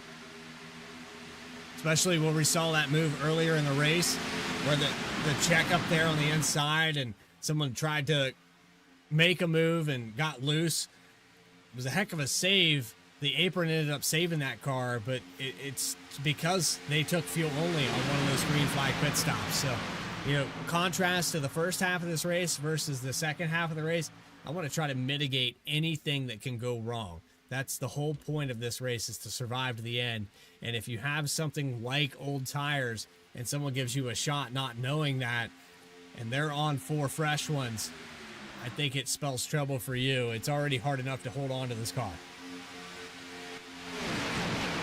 We may be able to, you know, if we get to that scenario where some drivers don't take tires, some drivers do, we'll really get to see what the difference is at a track like this on iRacing. In the real world, Daytona's worn out to the point where it really does make a big difference. I'm not sure if it translates on the sim in any way. I don't think the track's been rescanned in a while, just kind of been updated with art, but we might get to see the difference between 4 tires or 2 tires or no tires. And also the amount of fuel you put in the car does make a difference. It'll make it looser or tighter depending on if you fuel the thing or short fuel the thing. And that's a strategy some drivers might take into account on some other racetracks. It might not matter here besides just for general speed, but definitely other tracks where if you short fuel the car, it, you know, keeps the car maybe in the air just a little bit more and can definitely change the balance. 98 into the wall just now. That was J.R. Shepard, who got pushed out of line. Look at this. Oh, he just moved up there on his own. I thought he maybe got a shove there. He just went out wide and tagged the wall. Just kind of weaved out of line a little bit. Easy to do. Kind of can't really see past the car in front of you. Can't see through these things, so you're trying to weave around a little bit, trying to see where you are on track. Oh, where is he going? Where do I go? Oh, there's the wall. That can easily happen. So if you have a live spotter like Ray Massey always does, that makes that type of stuff a lot easier. Otherwise, you're kind of on your own, just doing guesswork based on if someone's in front of you or not. Only a few drivers that are in this race with spotters. Like I said, Ray Massey. I believe Christopher Hodges might have Christian Key on the box for him. He'll be continuing to lead this race, but we're going to give you our best rendition of the Fox coverage here at Daytona and keep the blimp camera on for a moment while we take one more commercial break. The last 50 laps of this event in the SNR 500 uninterrupted when we come back. Thank you for watching here on VSPEED. JS Racing. We're in the game.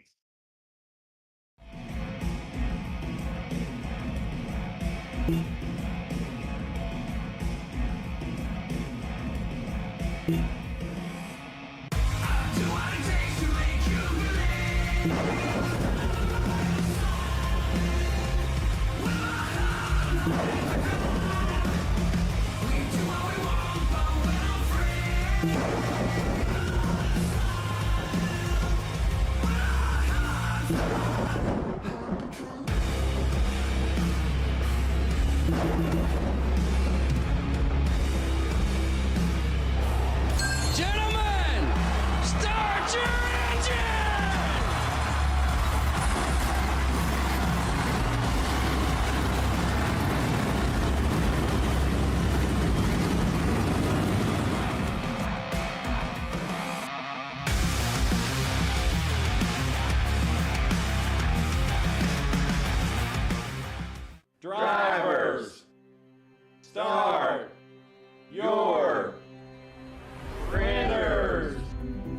To keep pace with the ever-changing landscape of marketing and advertising, let Clark Print Shop help you spot the trends and keep you in front of the pack with all your color printing needs.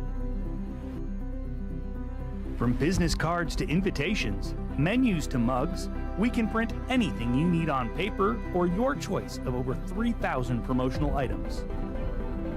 Visit www.clarkprintshop.com to browse our online catalog and place your order today, or call us at 276-889-3426. For a limited time, use the code iRacing for 23% off your first purchase.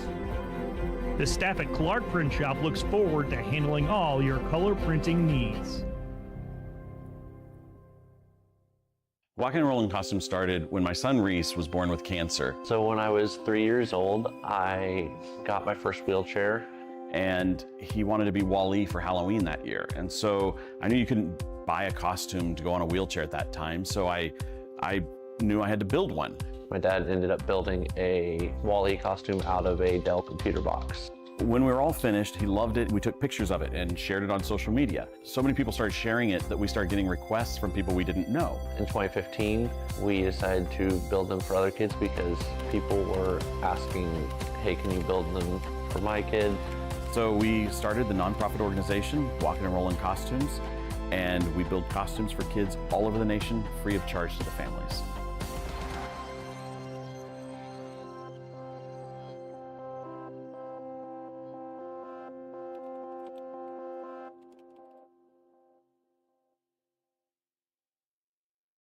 JS Racing. We're in.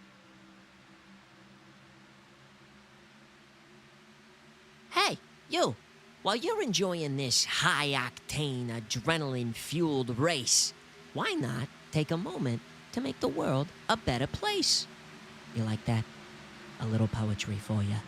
This year, the SNR500 is presented by Walkin' and Rollin' Costumes, a non-profit organization based out of Olathe, Kansas. Created by Reese and Lon Davis, Walkin' and Rollin' Costumes and their beautiful team of engineers work together to design and build amazing costumes for children in walkers and wheelchairs all over the nation, free of charge to their families. Because everyone deserves to dress up for Halloween. Now, they are working tirelessly on these costumes all year round and could certainly use any amount of help you would be willing to give them. If that sounds like something you want to support, scan that QR code on the screen to donate and learn more about Walkin' and Rollin' Costumes. Now, back to the race.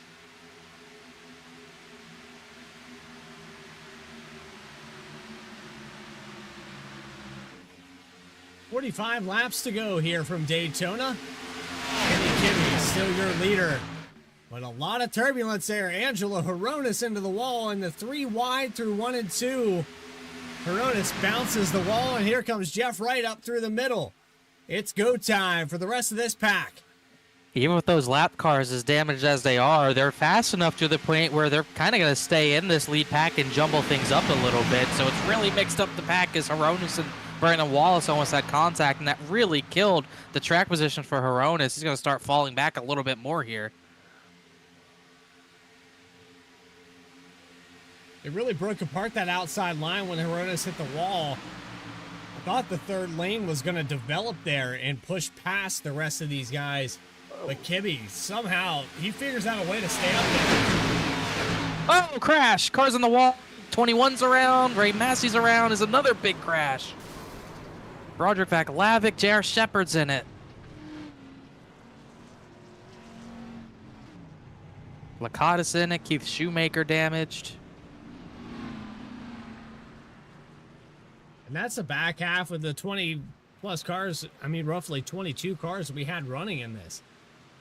That's going to put us in a really tight fuel scenario now to get to the end. And it looked like Ray Massey got booted by someone to set that off. Aftermath. Because our pole sitter's now damaged. I think Ray Massey was kind of simultaneous. Trying to see. Oh man, he got punted. I think that was J.R. Shepard who hit him, and it looked like another stack up on the bottom of the racetrack and just completely sent the 23 almost light speed up into the third lane, caused that crash.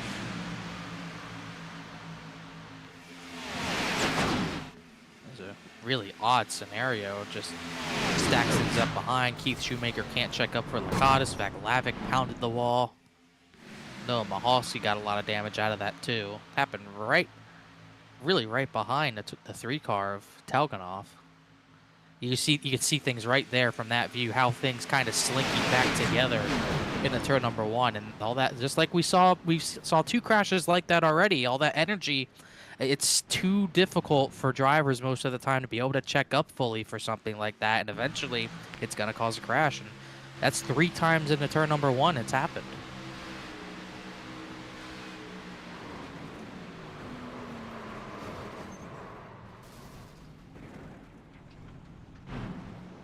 Look at meatball flags. Looks like Broderick Vaglavic's day is done. Don't see any other meatballs, but there's plenty of other damaged cars.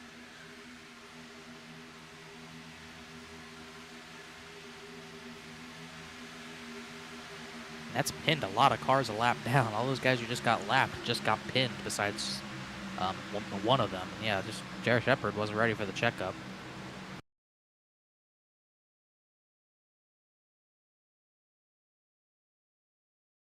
Man, if the day could get any worse for this guy. AJ Stravado had just lost a lead back too. It ends up being a blessing in disguise for him as everyone comes down to pit lane live. Saw him board with Dakota Floyd. He's actually laying back like he sees something coming, but he also just does have a lot of damage. Sees it happening, checks up. Just nowhere to go. Just couldn't get a turn to the apron. Too much speed. First car off pit road is, I believe, Justin Michael. Everyone pits lap 159, which is 41 laps to go, which is really right on the fuel window, right on the number. Everyone has a chance to top off coming to 41 to go. It's just really 42 laps on a full tank is what they'd have to do. And then we'll go green with 40 to go. So we are right on the fuel number.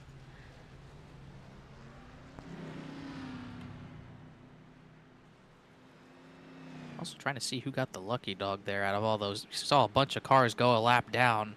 And I believe it was Brandon Wallace who was the beneficiary of a lucky dog. So we'll have 23 cars lead the lap. Plus some of those guys I think will take the wave around as well. Brandon Wallace down pit road right now. There he is. I think he's stream watching while driving. A little bit. I'm a stream sniper. Come on.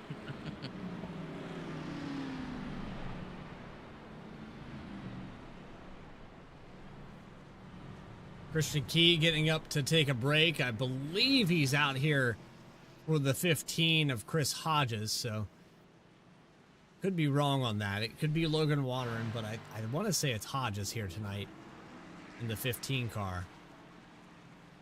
Coming back down pit road. And here's a look at the spotter with Christian Key.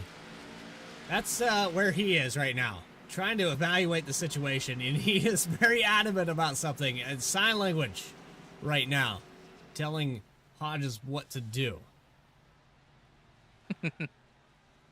Stressing out a little bit, I would say. Yeah. Well, wouldn't you be?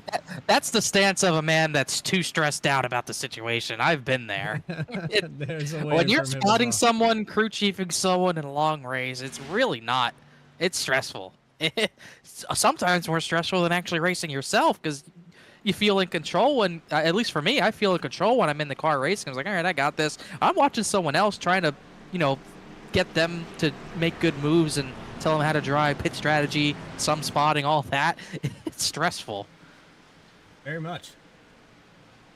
And you can look at this pack. I mean, this is the field. This is really the whole clean. These are the clean cars. It looks like a Clash race here, where you only have 15 cars signed up. Everyone else is repairing damage. Well, if you They're actually all, look at them all going into turn number 1. The brigade of damaged cars, led by Justin Carey. They're all coming around. They're going to get caught up eventually here. And we're going to have probably about a 12, 13 car breakaway with the damage. But you know what else is stressful here, Connor? putting up these broadcasts every single week, and we have an entire season of season 6 all the way to July here on Saturday Night Racing League. So if you guys could hit that subscribe button, support us here at VSPEED, we would be, well, how about that Toy Story quote? Eternally grateful. How about that? The longest season of Saturday Night by, what, 5 races or so.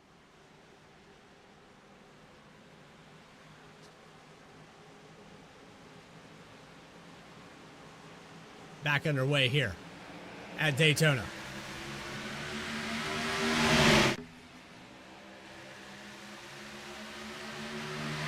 Jumbled up on the second lane. Some drivers trying to get down, some drivers trying to avoid others. 3 wide. Rob Hamp got put to the third lane by Andrew Telganoff. It's going to send him to the back of the field. Hamp going to lose a lot of spots here. No help on the outside. Jeff Wright looking to maybe take it 4 wide here. Rob Hamp really trying to, pinch at the back. Jeff Wright trying to go 4 wide. Not going to work at a track this tiny, this skinny. And you're starting to see those undamaged cars kind of get away from the drivers who topped off trying to repair extra damage. Hamp continuing to bleed those positions. Falls back to 13th, maybe 14th as we have a little shuffle here. Justin Michael got a boot from Caleb Weekly. I think Weekly tried to go to the outside of Justin Michael a little bit too late and hit him down to the apron. Big move. Block. Huge move by Ferrata. Tried to go for the lead. Weekly blocked it. Can you tell this is the run to the finish? Yeah, absolutely. You don't get away with those blocks, though. In this style of racing, how sketchy the bumpers are, how the bump drafting is, you're not going to get away with too many blocks like that. I think this is the last of those. When you make those moves, if that's 4 to go, not 40 to go, Caleb Weekly's going in the wall. We're not lifting. You barely even get one chance to block like that, but rule of thumb is usually in racing, usually you get one shot at that block. If you make it, so be it. If you don't, you're done. Andrew Telganoff now, he's got the run of a second lane. He's not really hooked up with the 67 of Logan Water, and it's a big wiggle Ferrata, not even on the bumper of Caleb Weekly.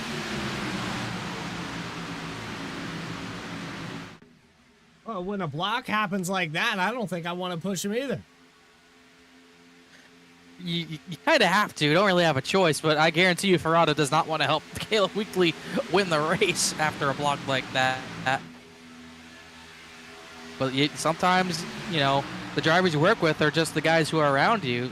All these drivers get wrecked out of the race.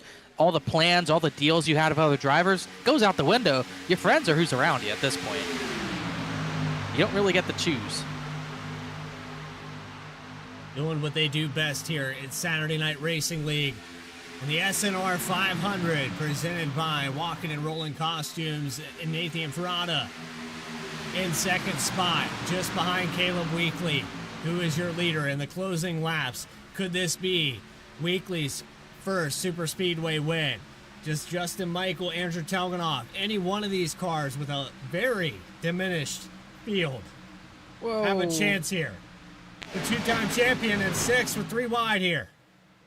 Elliott Butler gave a bad bump to Telganoff, and I think 48 of Jeff Red actually lifted to let Telganoff in, and that killed Logan Waldron's push there on the outside. Now he's going to go backwards. We're at the point there's such little cars. The third lane, it's going to be even harder to get one going because there's just not enough cars to make that work. Not enough clean cars right now. I'm surprised this second lane's working as well as it is with only 3 cars there, and that was close going into turn 1. A pinch down there. Who was that on the outside? Was that Shepard? He was involved in the incident earlier. And he's got a damaged rear bumper, which kind of plays a part in that. Every time Rob Hamp tries to push to 98, that 98 bumper is so damaged, you're not going to get a clean bump on him, but it's clearly still fast. He's up to second. There's a look at that damaged bumper. We'll take it on board with Caleb Weekly. You can get a good shot there at that Ford Mustang. And you can see how dinged in it really is. There's no bump that's going to be squared to the back of that thing, but 98, he's fast enough to get to the front. Now it's just trying to maintain it at this point, but still such a long time to go in a race like this. Doesn't feel like much. I mean, we're in the bottom quarter of this race, and Elliott Butler to do what he's done, to even be mentioned in the lead right now, where his race was 120 laps ago. We thought, okay, this is going to be a long recovery. Maybe he gets back to the lead lap, but worst case, best case, it looked like a top 20 finish. We knew there was going to be attrition in this race, Connor. We knew there was going to be incidents that would take some of these guys out. But for Elliott Butler to come back and actually be in the lead with 35 positions, 36 positions gained, that's insane to me. That's 2 times he's had to do that. It's probably not the last time he's going to have to do it at this rate.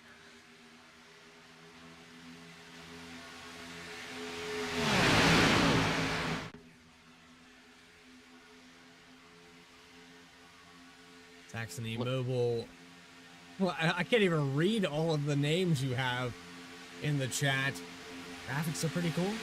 I agree. That's validation. Yeah. Well, you know, sometimes hearing that compliment just keeps you going for the last 40, you know? Last 40, we're barely under 100 miles.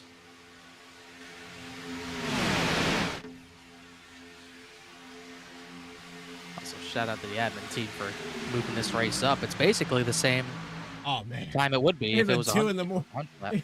It'd have been 2 in the morning, Connor. I don't know if I could have been able to finish that out. I'm a night owl. That would have been fine. Yeah, I wasn't talking about being awake. Yeah. I mean, you'd be sleeping one way or another. Yeah. Too many buttons to push here at VSPEED. Hope you're enjoying tonight's action as we watch Elliott Butler and Rob Hamp battle it out here in the first ever SNR 500 presented by Walking and Rolling Costumes.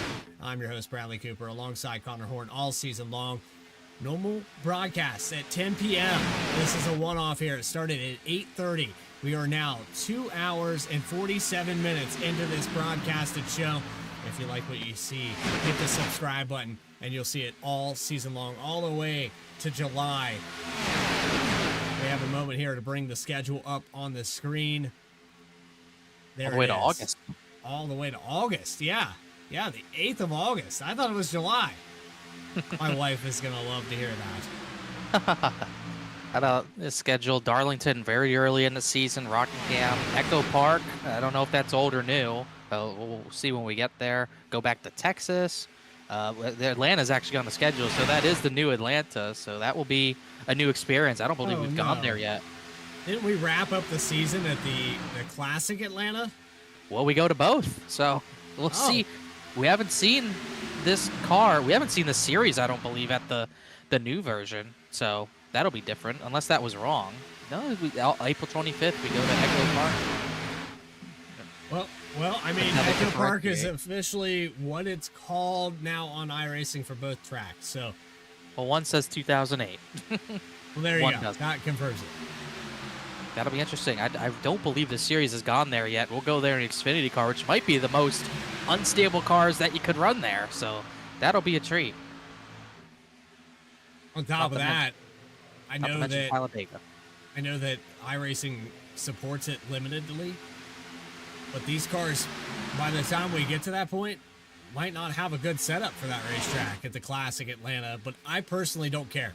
I prefer the Classic Atlanta no matter what. If it is greasy, if it's slick, and the fixed setup is terrible, it makes for a great race. Everybody's on a level playing field. It's kind of like what we're seeing here at Daytona tonight, 171 laps in. And the only part of this playing field that has not been even is who gets caught up in what. It's got a little bit of a third group going. Kenny Kibbe trying to go to the top of Justin Michael, just the two of them. Pretty good run, but all that momentum kind of dies when they get into the corner and get kind of pinched up to the top side of the racetrack. That's why that third lane's hard to do without more or less than really 3 cars. You know, you need at least 3 cars up there to keep the momentum going, because when that pusher in the tandem, that, you know, the temps get hot, you have to fall back to where you came from. So it's going to be much tougher to make that work right now. It's Kibbe's in the wall. Watching that third lane up there with the 87 of Justin Michael. And Nathan Ferrata in the middle, on board with him. Down to the bottom now. You can see there's really not much of a second lane either, let alone a third lane. I mean, a lot of these drivers are sitting single file. We talked about how we're right on the fuel number. Might see some drivers maybe saving for a green-white checkered or saving just to try to get to the end of the race as they're almost banging doors for the lead. Really tight racing. Rob Hamp has been pinching hard all race long, and it about caused the crash. Car gonna dive down to the bottom. Nope, Waterman's got to go around the outside. That's the 44, Philip Brewer. Oh, contact. J.R. Shepard did not know that was happening until it was almost too late. And that was 4 wide for a moment. That could have been a crash. There's the 44 Brewer at the bottom of your screen there for a moment.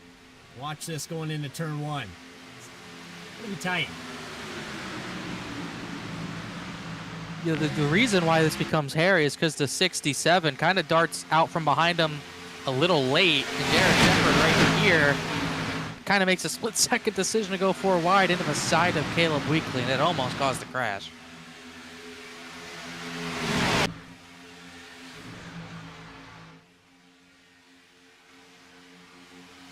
Closing laps, under 30 to go. Daytona's put on a fantastic show for just shy of 1.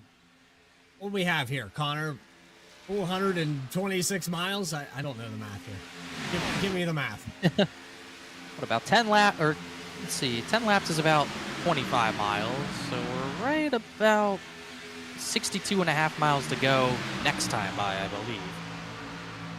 What was that random number I shouted out? I forgot already. Well, you said we're about, what, 460 something in? Yeah, So that's pretty close. close. Mental math, it's tough. Whoa, another lap car. Didn't even notice it. That's Bryce Shoemaker. That was tight.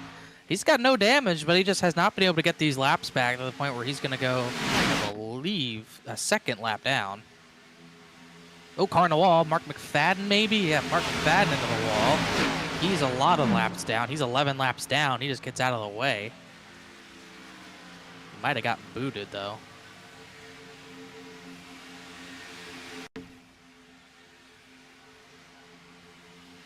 McFadden 11 laps down, running in the main pack. Or at least was. Big head of steam here with a 3 at Talmanoff and the 48 of Jeff Wright. Yep. Yeah, he definitely got the boot and kind of came down the track. I don't know if he was trying to block Telganoff or maybe didn't think Telganoff was going to have an issue getting to his inside, but definitely contact there, and the 5 stopped on track. He'll probably call it a night. He has not had a lot go his way tonight. And we're not done with lap traffic. Justin Carey is going to get lapped. They'll only leave 20 drivers lead lap. Yeah, he's in the big one. Then he has not. He was in the last crash as Shoemaker gets out of the pack, looks like. And the pole sitter led a lot of laps. Oh, he's going to be in the middle of the racetrack. Where's he going? Goodness. Oh, my gosh. That is a no-no. He got to stick to one lane or the other. Going to the middle is the last thing he should have done. Oh, and there they go. And there's the caution. Carey, Bryce Shoemaker is going to get damage out of this. He just got out of the pack. Tim Shanoski. I don't know what any of that was. Wow. Justin Carey. You got to pick a lane, buddy. Yeah, the initial yellow, him getting turned was not his fault out of 4, but at that into turn 3, that was completely ridiculous. Looks like Tim Shanoski causes it, comes off the wall and hits the 21. So cause of the yellow is not on the 21, but going into 3 was ridiculous. Whatever that was. I was about to say how good of a job the lead pack did of getting around him, because that should have been a big crash. I don't know if he didn't think they were coming or what. Sometimes but he's on the inside. Hypnotized. You're out there by yourself for long enough, and you're like, "Oh boy, they're coming! I gotta get out of the way." I think the only thing I can think of is that he did not know the closing rate was so fast. It looked like he was going to go to the outside and got to the middle of the track, and he realized, "Oh, these guys are going too fast. I need to do something," and just kind of ended up in the middle of the racetrack. And thankfully, everyone got by him, but except Tim Shanoski, who just could not get by without hitting the wall. But that was incredible that wasn't a big crash into turn 3.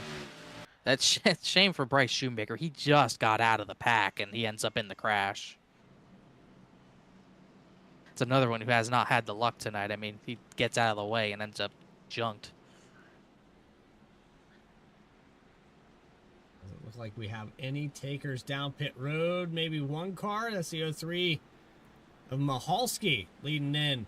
Kind of a second group here. Maybe some damage still on the 03. So a lot of the cars that have damage are going to come down and hit this pit lane for the moment. Mahalski was actually running in the 11th position and got away with. He was actually running 11th with all that damage, but he's going to decide. He probably doesn't have a chance to win the race with all that damage, so he's still going to get it all repaired.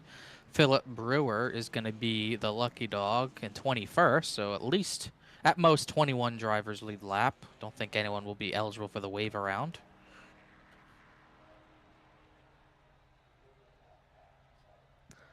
And while we have a moment here under caution, it's another perfect opportunity to get a word from the main sponsor of the SNR 500, Walking and Rolling Costumes. Hey, you. While you're enjoying this high-octane, adrenaline-fueled race, why not take a moment to make the world a better place? You like that? A little poetry for you. This year, the SNR 500 is presented by Walkin' and Rollin' Costumes, a non-profit organization based out of Olathe, Kansas. Created by Reese and Lon Davis, Walkin' and Rollin' Costumes and their beautiful team of engineers work together to design and build amazing costumes for children in walkers and wheelchairs Any of the all drivers over out the of the race nation, are fishing in free Lake of Lloyd? charge to their families. Because everyone deserves to dress up for Halloween. Now, they are working tirelessly on these costumes all year round and could certainly use any amount of help you would be willing to give them. If that sounds like something you want to support, scan that QR code on the screen to donate and learn more about Walkin' and Rollin' Costumes. Now, back to the race. Back here live, and I believe Connor Horn asked about Lake Lloyd. I think down on that backstretch there's a good chance that we could see a car go in there if it gets airborne enough, Connor. And we've seen that happen in years past when there was no wall there, just the bank. But yeah, saw Denny Hamlin in the real world, the final practice. He used it to fish in that lake, and I think some others have probably gone fishing. I mean, we're down to really only 20 competitive cars that can win this race, 21 lead lap, and pretty much everyone who's a lap down or more totaled. Ray Massey's still running 7 laps down, Joshua Banks 8 laps down. It's what happens with a chase format. If this is a win and you're in format, you might not see drivers just sticking it out with all this damage, especially in a 200 lap race, but points matter, especially for guys who are better than what their running position is going to show, like Massey, like Banks, Bailey Turner. I mean, you got to make the chase on points, so you need everything you get, so you got to stick it out. Try to get any bonus points, some extra positions you possibly can if you're not completely totaled. Saxony Mobile Airliners FS is what I came up with there on the guy earlier. And again, if you are enjoying, hit the subscribe button. We're approaching 3,000 now, Connor, if you can believe that. Where were we just 4 or 5 years ago? And it's picked up so much. It took us almost 4 years to get to 1,000, and now we've almost tripled that in just a year and a half's time. I was still more of a driver than a broadcaster 4 or 5 years ago. I mean, the span of time here, that's about when SNR started up, so coincidence? I think not. They've put on an excellent show. They've been consistent for us on Saturday nights. We have over 13, 14 different leagues running all the time here, and we've broadcasted over 20 different leagues in the course of our history.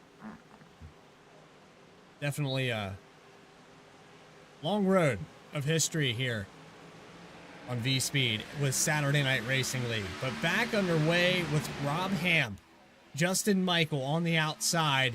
Actually, that's Logan Watering. So Michael giving the push, and they get out to a little bit of a bump here.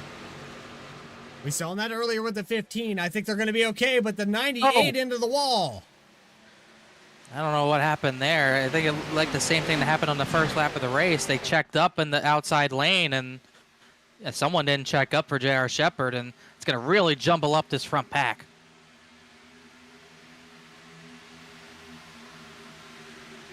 And that'll bring Chris Hodges back into the picture there on the inside, but they need to get it going. That was splitting off for the top half of this field before we even got going.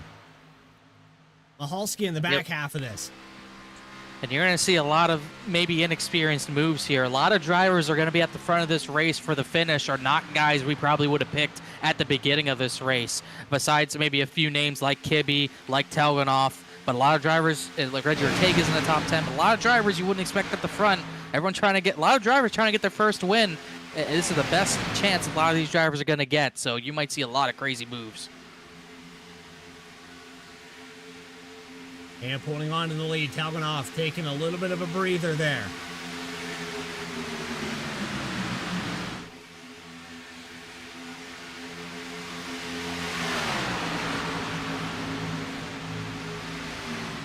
Christian Keeg, he is combing that beard right now, trying to figure out where the 15 should go.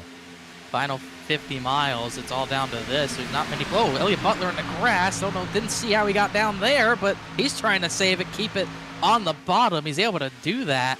Keeps it straight. Did not see who put him down there, but it's going to take him out of contention for the time being.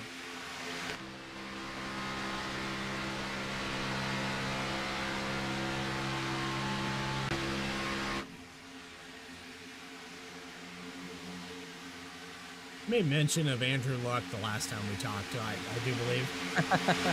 Oh, crash in the back. The second pack just crashed down the back straightaway. I think Bryce Shoemaker and Brian Dane have crashed. That's not going to be a yellow, but crash in the second pack. They're wrecking for the lead. Caleb Weekly's just crashed. Weekly sliding into the tri-oval, and it's another big one. I didn't know we had that many cars left. Oh, and Keith Shoemaker piled in. No, excuse me, Matt Shanoski piled in late. Oh my gosh, too many replays. Too many replays to have to go through. Goodness.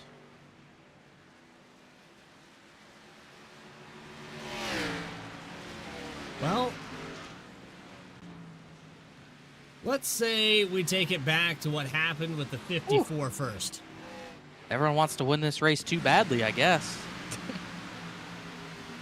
This is in the second pack with all these damaged cars. I'm not sure what the 20 car was doing, but he lost so much momentum and then cut in front of Bryce Shoemaker and, caused them to crash. Then at the front, they get 3 wide. Caleb Weekly kind of comes down and then comes down into, I think, Justin Michael again, and it just kind of sets off. That was Rob Hamp on the inside, came down into him and just set off this crash. And Matt Shanoski thinks he's through it. Not quite. And then Christopher Hodges got a piece of it. AJ Shavato through the grass.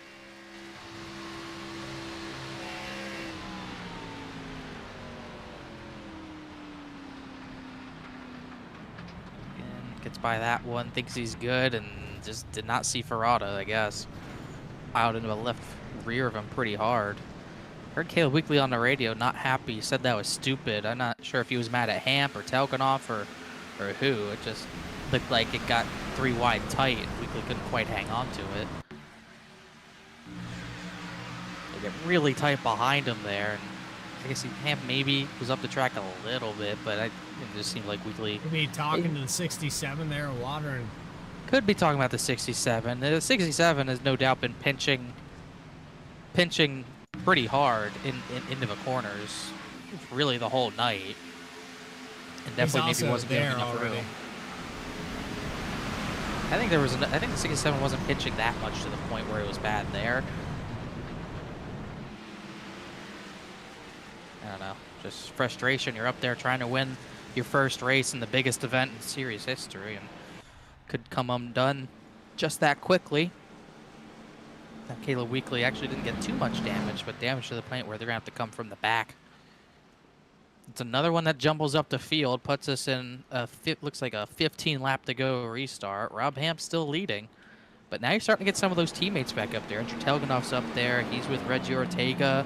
We haven't really been talking about Jeff Wright. He got some damage he's had to repair. He's back up to the 6th position. Angelo Horonis, he's back up to 8th.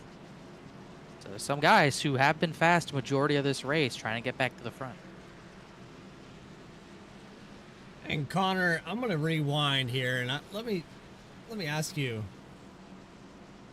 what you see as the difference here in the beginning of this race, where we are now. It's gotten a lot darker, and there's a lot more damaged cars. Yeah. The sun was out when we began this race. That's what 500 miles will do to you.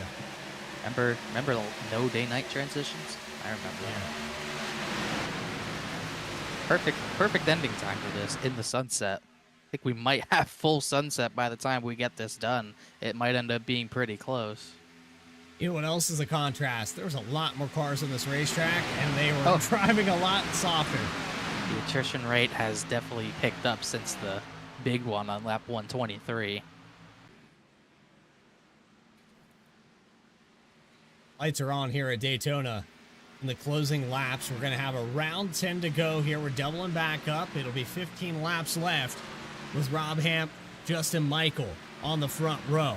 A lot of cars out of this race here tonight, but few of them staying out on this racetrack. We had 21 cars still on the lead lap, and there's Dakota Floyd, a car that's been caught up in almost everything that's happened here this evening. 57 in 21st position.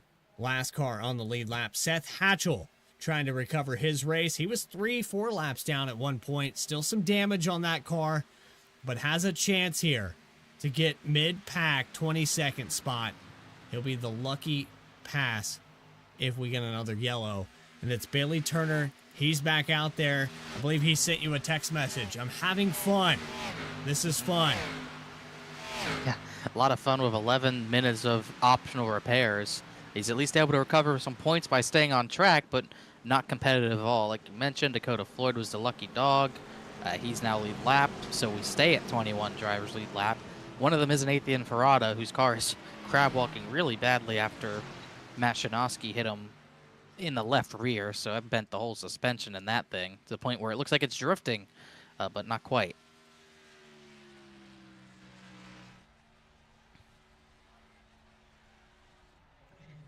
All these newcomers at the front, you just have the feeling guys who have experience here, like Ortega, Wright, Telganoff, even Kenny Kibbe, Horonis, you just get the feeling those guys are going to prevail over the guys who aren't used to being up here, like Rob Hamp or Justin Ritchie. 15 to go here at Daytona. SNR 500. Walking to roller costumes. What could be the last restart of the evening.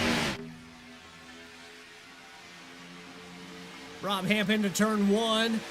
Andrew Telganoff giving the shove to the inside line. Outside line's going to have a pretty good run. They're pretty formed up. Telganoff down the bump to the 18, but Ortega's going to be pushing Justin Michael out of turn number 2. Big run coming from that second lane.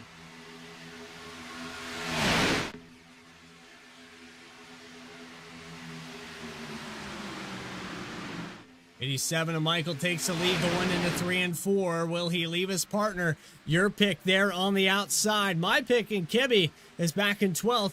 Your pick with Ortega up on the high line in 3rd, giving a push to the leader.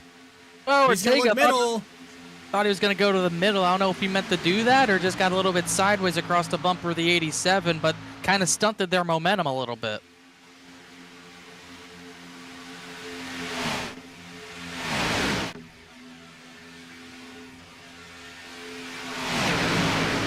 Starting to like your pick more and more here, Connor, but oh, it's never over till it's over. yeah. I like where he is with Jeff Wright being behind him here. They do have 2 teammates kind of lined up there. You would think Horonis might go with them. Telganoff might try helping him out if they can get... Oh, crashing in the back of the pack. Philip Brewer's around. They're going to keep it straight and the caution's out.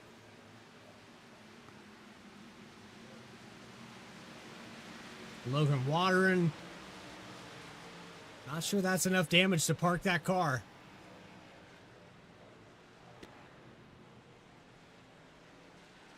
maybe a hardware malfunction, but he is out. I'm not sure what that was. Looked like, I don't know if he meant to stop or had an issue. He's just manually disconnected, so he's going to be done. Looked like it was Philip Brewer who went around. Like Water maybe from that angle was the one who turned him. They actually ended up not getting too much damage out of it.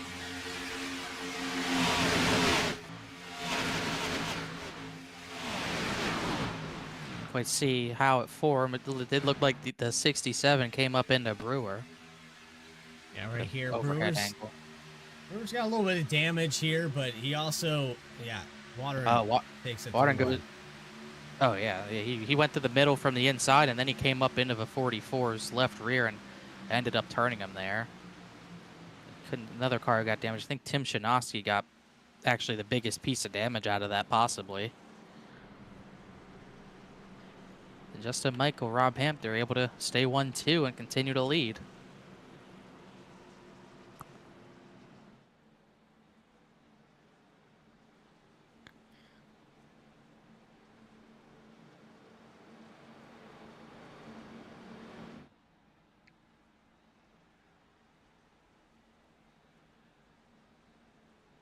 That's going to dwindle away more of these laps here, Connor. So we're running out of time for drivers that maybe have the goods to get up here and get up front to have a chance at it. When you put this race into a late restart, you only have 5 or 6 to go. A lot of these guys that are 10th place on back, they need the momentum to swing.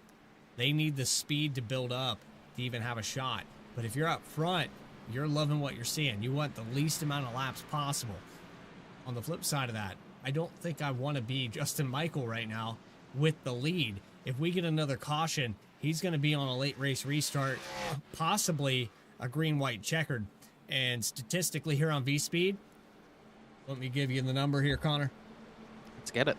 You have a 0.5% chance of winning this race if you're leading it when we go green. 0.5. It's really tough to balance that. You can't just intentionally put yourself in second without losing more than one position. So it's just really comes, if you're leaning on the white flag, it just comes down. If you get the push, great. If you have to block, you better make it work. There's not much else you can really do about it. It's just got to happen naturally. As I think it looked like Keith Shoemaker got the free pass. He was 2 laps down. I guess Seth Hatchell got an incident somewhere to what reason he didn't get it. So Hatchell and Shoemaker are going to be 1 down. So we stay at now 20 cars lead lap because Logan Waters exited the race. But about, people not wanting the yellows, I was going to say something similar. The guys at the front, they want no green flag laps. Makes it much easier to keep their track position if they have less laps to deal with. Those guys at the back, repair damage, they're fine with more yellows. If they can repair more damage, maybe they can make something happen. AJ Travato pit from the 12th position. He's got a lot of his damage repaired to the point where he actually might be fully repaired. So, Travato, maybe he plays a factor in these final 10 laps. It's really the guys who are undamaged in the main pack who aren't at the front that are disgruntled by these yellows because they don't have enough time to get to the front if they have less yellows. So they're going to have to figure it out. Yelled out a 0.5. It was actually 5. Bad math. Too many zeros. That's my apologies. Still not good. 5.2% is the exact number. It's still not good. We've seen it one time here on VSPEED where the driver that took the green-white checkered with the lead won the race.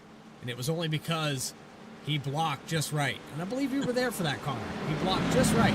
Maybe I'm wrong on that. So, I don't know what sources say. Sources say Brandon Wallace says this will be fun, and my source is the YouTube chat. He's sitting in 7th. He's been in some incidents himself. I don't know if there's anyone in this race who hasn't been in at least one crash.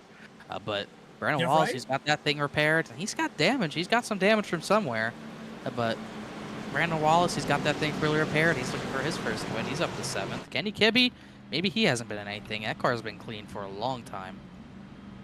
I think he got a little bit there early in the race with the second caution, but this really is starting to look like a clash field. Yeah. Clash at Daytona. We're really losing cars. It's because every time we get a restart, we got a third of the field at the back coming out of turn 2, repairing damage. Here they all come. Got about 8 cars back there. Justin Carey's out of turn 2 now. Something mysterious about the lights coming on, huh? There's a certain type of feeling you get for a nighttime finish at Daytona under the lights. A lot of classic finishes under the lights here, whether it's the 500 or the 400. So this should be a good one. Pepsi or the Coke? Pepsi has more nostalgia for me, but Fair enough. let's go Firecracker. Firecracker 400. That's a classic. Let's go for 10 laps. How about in that? The closing of the SNR 500. Whoa, Rob Hamp didn't go. Not a good start there. Justin Michael was the leader, picked the outside. I'm not sure if that was by design, but Rob Hamp didn't go, and look at the gap it's created. Inside line completely falls apart here into 1 and 2. Hamp falls back. Reggie Ortega giving him a push. A big check up here on the inside line with the 48 of Jeff Wright. The 2-time champion trying to get it going. Momentum swing. Here comes the 6 of Elliott Butler. He's going to have a lot of momentum going down the backstretch. He's got really nowhere to go with it. Ortega's going to go to the middle. Him and Jeff Wright, teammates, got rid of Rob Hamp. Now they have to run to the middle. That puts Hronis to the 3rd lane. Not a good situation for him. Hronis to the outside. Middle lane, longest. As they come by for 9 to go. It's just a matter of time. If Ortega and Wright can connect to Telganoff, Justin Michael's days are numbered at the front. Leading, he's kind of committing to the middle of the racetrack. I get it, because that's where the momentum is, but not. It's really, Telganoff can do whatever he wants with him if he just gets a little bit of a run. Here comes the inside line. He doesn't end up blocking it. That gives Hamp the run to the lead. Down the backstretch, fanned out 3 wide. Closing laps at Daytona.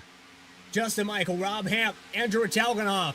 The front 3. Telganoff peeks to the outside into 3 and 4. Whoa. They almost made contact for the lead, but the inside line surge there. Rob Hamp's going to lead. Brandon Wallace, the one pushing him. And look at the 99. Oh, goes in the middle. Whoa, big move. They're going to crash. Rob Hamp gets turned. No caution yet. Kenny Kibbe's in the slide. Kibbe back up the field. He saves it. There's going to be no yellow. Andrew Telganoff's leading. They're crashing again. There goes Justin Michael. This is going to be the crash. Checking it up back here. Telganoff has the lead. Caleb Weekly actually got away with no damage. Justin Michael's totaled. And what a save there from Brandon Wallace. And Kenny Kibbe. There's a number of drivers who made great saves there. Just pushing too hard. I mean, these guys just can't push hard without wrecking each other. I don't know what else to call it. Right here, this is a Rob Hamp block that's just a little too late. Justin Michael kind of swerves. Rob Hamp gets turned. Wallace saves it. Kibbe saves it. Then at the front, they end up wrecking again with the 3 involved a little bit. And I think the 2 got really bad damage from that. Ortega slammed the wall there. Trying to find him. Yeah, he does have some right front damage. Don't know if he. Yeah, he's got the meatball, so he's gonna be done. I think the suspension broke. I was gonna say cosmetically it looked okay, but he's clearly got suspension broke on that thing. All right, we got to go back here with the 99 and the 14 one more time. Just trying to see who's leading. I suppose it would be Telganoff. And it looks like Justin Ritchie's going to be second. There that happens. Wallace into the grass. He's able to save it. Which, I mean, across the line, that's probably 5th, 6th position. Right there. Justin Ritchie got turned. That's what caused the big crash. Looked like Justin Ritchie got a bad bump, I think, from Ortega to set that off. It's just when all heck breaks loose. These people cannot lift for each other. That's what causes it. Everyone wants to bump, and you just can't do that in these cars. And we've seen so many crashes in the last 50 laps because of it. Well, and I think it's a confidence builder. You can do it, but you do it in certain parts of the race. But when you do it all the time, it's going to go wrong. You're right here. Ritchie in the middle.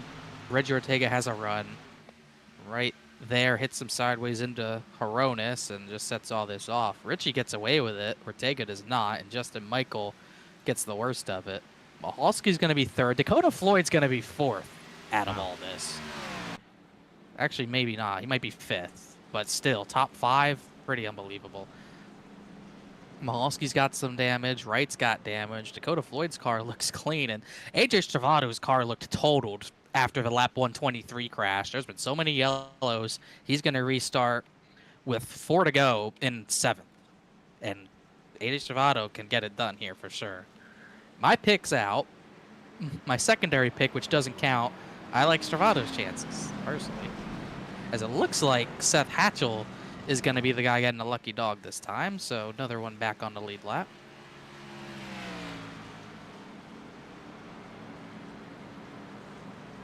So Hatchell back on the lead lap. Still a lot of damage on that 8 car, so doubt he's going to be able to do anything with that. Ooh boy. Can you tell why we started this one at 8:30? We are nearing midnight on the East Coast, and we're just about wrapping this one up. We'll have 4 laps maybe to decide it, 10 miles. Looks like we're pretty darn close to a first-time winner. You got the top 3, no wins in the Saturday Night Racing League Cup Series. Jeff Wright, 2-time series champion, most wins in series history with 22. Dakota Floyd looking for that victory. Caleb Weekly looked like the poor internet, whatever it was, kind of saved Caleb Weekly. They're still in this race in 6th position. Stravato in 7th. He hasn't won maybe since Canada of season 4, possibly. Christopher Hodges, one of the few drivers with a spotter, he's in the top 10. J.R. Shepard's repaired his car to get into the top 10. Wallace and Kibbe, who went into the grass, they were able to save it. Not great, but they're okay. Rob Hamp is actually all right as well, right behind him. Max Cost, Ray Massey, Keith Shoemaker, a few of those guys a lap down. And Andrew Hronis will be in the fight still, no doubt. But this should be a pretty crazy finish. 1 to go. Lights off on the pace car for another time. Will it be the last time the lights are on the pace car? I'm not quite sure. It's going to be Andrew Telganoff picks the outside line in front of his teammate Jeff Wright. Puts Justin Ritchie inside front row in front of Noah Mahalski. Looks like now we have about 18 drivers lead lap, and a lot of those lead lap cars at the back are still heavily damaged, so really 15 or so cars that can win this race probably.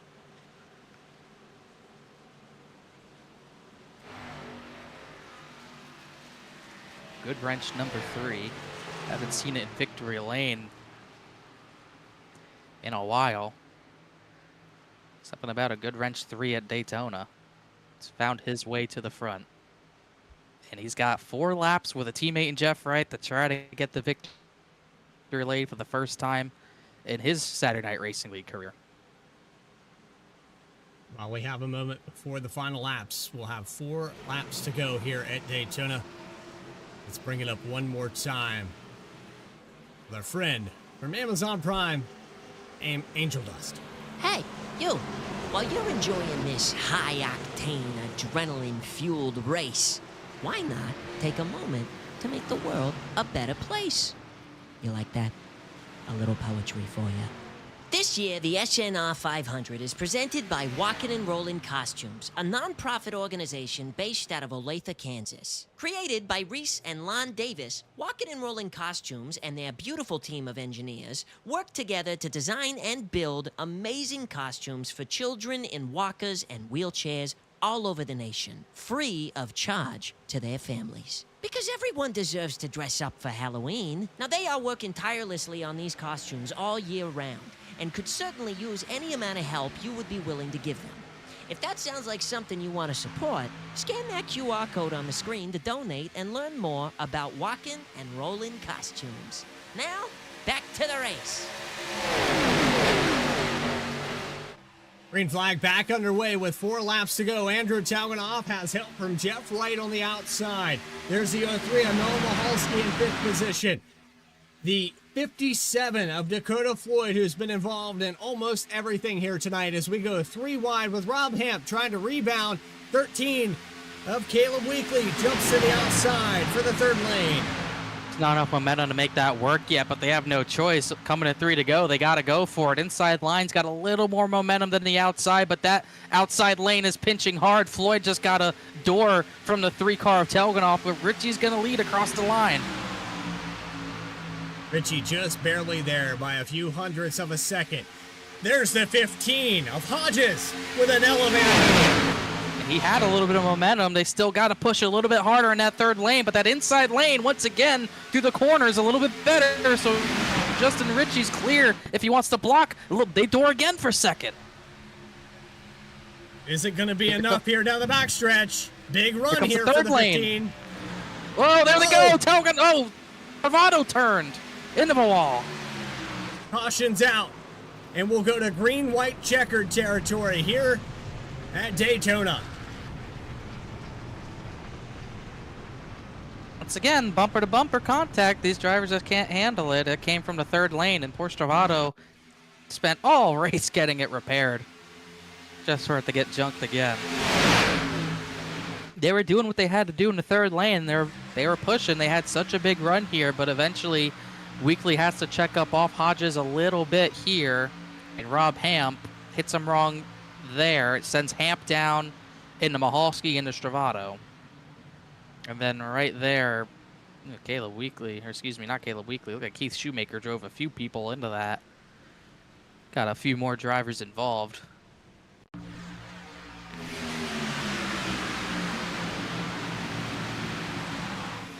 Mahalski got shoved. Yeah, he did. And just got pile driven. A lot of drivers there. Shoemaker, Ray Massey's in it. Looks like maybe a Nathan Ferrata. Or no, that might have been 07. Yeah, Not the it's Tim 07. Shinosky. Tim Shinosky. Yeah, it was a 07. I think it was Ferrata still. But Ferrata was in it in the 77.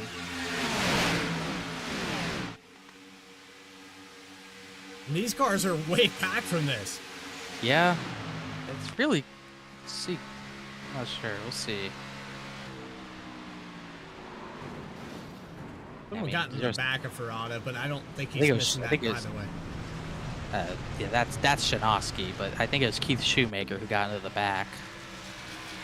Max Kostak ends up avoiding this. He's on the brakes. Those guys kind of weren't.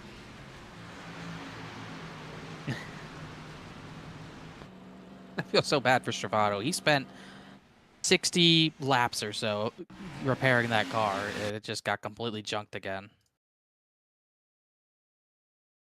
We're getting to the point Bailey Turner's almost got his car fully repaired. That's how many yellows there's been. Stravado's meatballed. He's done. Ray Massey's meatballed. He's done. I would say Lakatos. Tim Shinosky's out. Yep. Doesn't look like Lakatos has a meatball, but that car's pretty damaged. Won't be competitive. And through all that, they were 3-by-3 at the front. Justin Ritchie's gotten the lead. Telganoff second, but importantly for him, Jeff Wright was scored 5th, which means they won't be right next to each other for this restart. So that changes things a lot, because that's 2 teammates split up right there.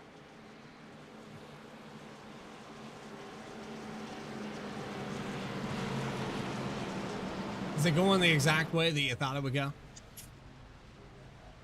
Man, it's not with the drivers at the front that I thought there'd be, honestly. It's just been so much attrition since the big one on lap 123. I honestly thought when we had that huge of a crash, we might see things go much more green than we have, and that just hasn't been the case. We haven't gotten many runs longer than 15 laps at all, and it's kind of put us at the point where there's a lot of different players at the front compared to what we thought there'd be. Well, there at one point was 44 people watching this at one time, and I only have a handful of people chatting. So what's really cool about VSPEED is as long as you hit that subscribe button, you can chat instantly. So I want to see names in this chat. Who do you think? I want names. I want a list. I want a list. I want a list here for the closing laps. We're in our first green-white checkered. We have 3 of those available. And Connor, any one of these drivers in the top 15 that still have, well, I would say probably in the top 10 confidently with Brandon Wallace. We have quite a few drivers that have made a name for themselves here in this one. Is it the first time Noah Michalski gets his Cup Series win? Is Dakota Floyd going to salvage the day? Christopher Hodges with his elevator moves. Andrew Telganoff in the 3 car, who's been up front for the bottom half of this race. And then it's Justin Ritchie, who had a lot of damage at the beginning, has found his way back to the top spot. He'll elect to start on the outside. I want names. If you hit subscribe here on VSPEED, you can instantly chat. Go ahead and throw them out there. Desmond Richards says Christopher Hodges. He'll restart third. It might come down to who the cleanest car is at the end, because there's a lot of drivers who are going to be in the first 5 rows that have a lot of damage. Justin Ritchie has a really banged up rear bumper. That's going to make him hard to push. 3 of Telganoff has a clean race car. Christopher Hodges does as well. So if those 2 hook up, that could be the combo that wins it. Dakota Floyd has some front end damage, as does Jeff Wright. Caleb Weekly's clean. But then really outside those rows, the 18's got a lot of damage. Michalski's got a lot of damage. Then you got some clean cars again in Wallace and Shepard. But, you know, with this little amount of cars, I mean, just look at it. If you get that backstretch shot again, we have about 6 rows of clean cars, and everyone else is catching up. But it really, with this little cars, with a green and white checkered, it really might just only be down to those front 4 rows or so. It's going to be really hard to come from outside the top 8 to win this race now. Here comes the pack, by the way. Yeah. Confidently can say that we have 18 cars that are moving right now. We are down maybe 16 lead lap cars. Yeah. Shoemaker, Carrier a lap down running. Bailey Turner's 2 laps down. Bryce Shoemaker. Max Costa's 3 down. Matt Shanoski 5 down. And Joshua Banks still running 8 laps down, getting any spot as he can. This is it. This is what it comes down to. 500 miles turns into 500 plus. And this is it right here for the first, really the first SNR crown jewel. 500 miles comes down to this. Green-white checkered attempt number 1 into the restart zone. Back underway with Telganoff and Ritchie side by side across the line. 2 to go. You see Telganoff trying to push those 2 up the track, trying to kind of break their momentum until his push gets here. It's showing up. I don't know if it's maybe Hodges or Justin Ritchie's damage, but even with those 2 tandeming, they just had no momentum. Gonna be a big run here on the inside. The 3 car and the 15. How about that for DEI numbers? They're wiggling down the backstretch. Will we make it to the white flag? 3rd lane develops with Weekly on the outside. If that white flag flies, they can't throw the yellow even if it's before the line, so they just got to really get out of turn number 4. There it is. This race is going to be official. One more time, 2.5 miles to decide it in the first ever SNR 500, presented by Walking and Rolling Costumes. Telganoff, Ritchie in front. Kenny Kibbe tried to get to a 3rd line. He just has no help. There's a lot of help on the bottom, though. Look at that with Telganoff. He's got the lead down the backstretch. Here comes Weekly. He went 3rd lane. Rob Hamp went with him. Ritchie's going to have to block that lane. Really had no choice. 67 in the middle. That's going to be perfect for Telganoff. Exactly what he needed is them mixing it up those top 2 lanes. But Christopher Hodges, he might have a chance if he can just get clear. But the 3 kind of lifted. They're going to crash. No, they don't. There they go. And Can Hodges get there? Can Hodges get there? No, he can't. Andrew Telganoff's going to win it. By just 0.05 of a second, Andrew Telganoff is going to win the first ever SNR 500 over Christopher Hodges in 2nd. Oh my goodness, what a finish. I thought Hodges had enough of a run and Telganoff was able to block it perfectly. And what do you know? The driver who crossed the white flag first finished first. And there's a look at the spotter. There's a look at the spotter for the 15. But Andrew Telganoff, that's your winner right here as the fireworks go off on the backstretch. The Good Wrench 3 goes back to victory lane. Hodges just didn't have a push out of 4. Everyone else pretty much crashed behind him. And Andrew Telganoff comes away for the first time victorious in Saturday Night Racing League.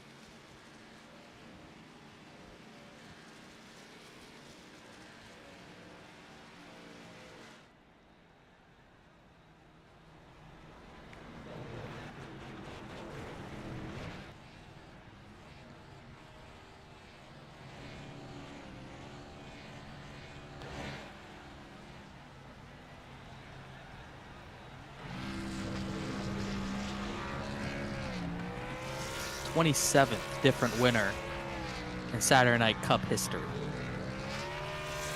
Don't know if it's the perfect camera angle or not for 1998. Pretty darn good one.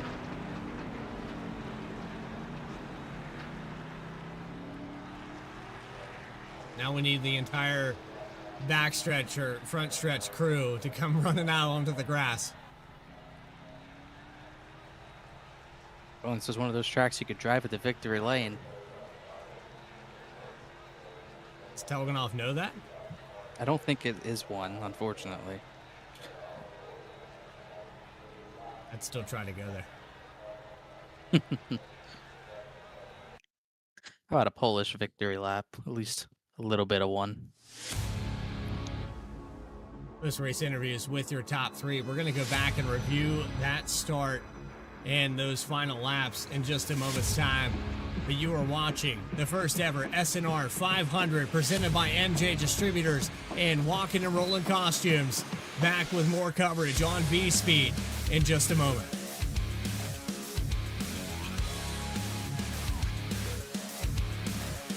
JS Racing. We're in the game.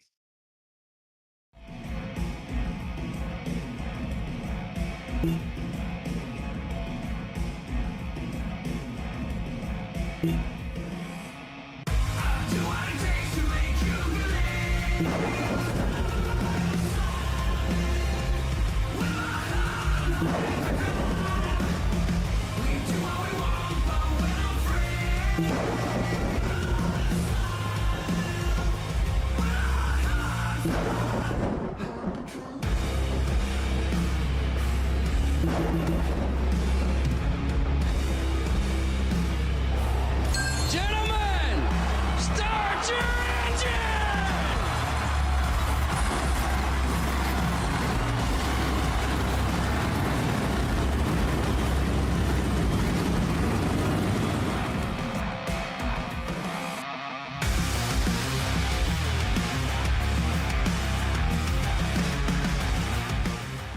Drivers, start your printers. To keep pace with the ever-changing landscape of marketing and advertising, let Clark Print Shop help you spot the trends and keep you in front of the pack with all your color printing needs. From business cards to invitations, menus to mugs, we can print anything you need on paper or your choice of over 3,000 promotional items. Visit www.clarkprintshop.com to browse our online catalog and place your order today, or call us at 276-889-3426. For a limited time, use the code iRacing for 23% off your first purchase. The staff at Clark Print Shop looks forward to handling all your color printing needs. Walking and Rolling Costumes started when my son Reese was born with cancer. So when I was 3 years old, I got my first wheelchair. And he wanted to be Wall-E for Halloween that year. And so I knew you couldn't buy a costume to go on a wheelchair at that time, so I knew I had to build one. My dad ended up building a Wall-E costume out of a Dell computer box. When we were all finished, he loved it. We took pictures of it and shared it on social media. So many people started sharing it that we started getting requests from people we didn't know. In 2015, we decided to build them for other kids because people were asking, hey, can you build them for my kid? So we started the nonprofit organization, Walking and Rolling Costumes, and we build costumes for kids all over the nation, free of charge to the families.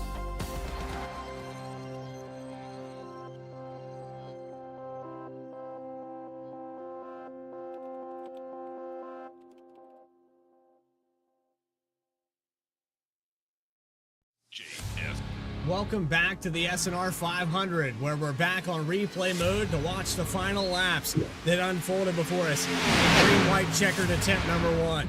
We didn't have to use all 3, but it came down to the white flag, and here it is with Justin Ritchie, Andrew Toganoff side by side. 3 wide move down the backstretch.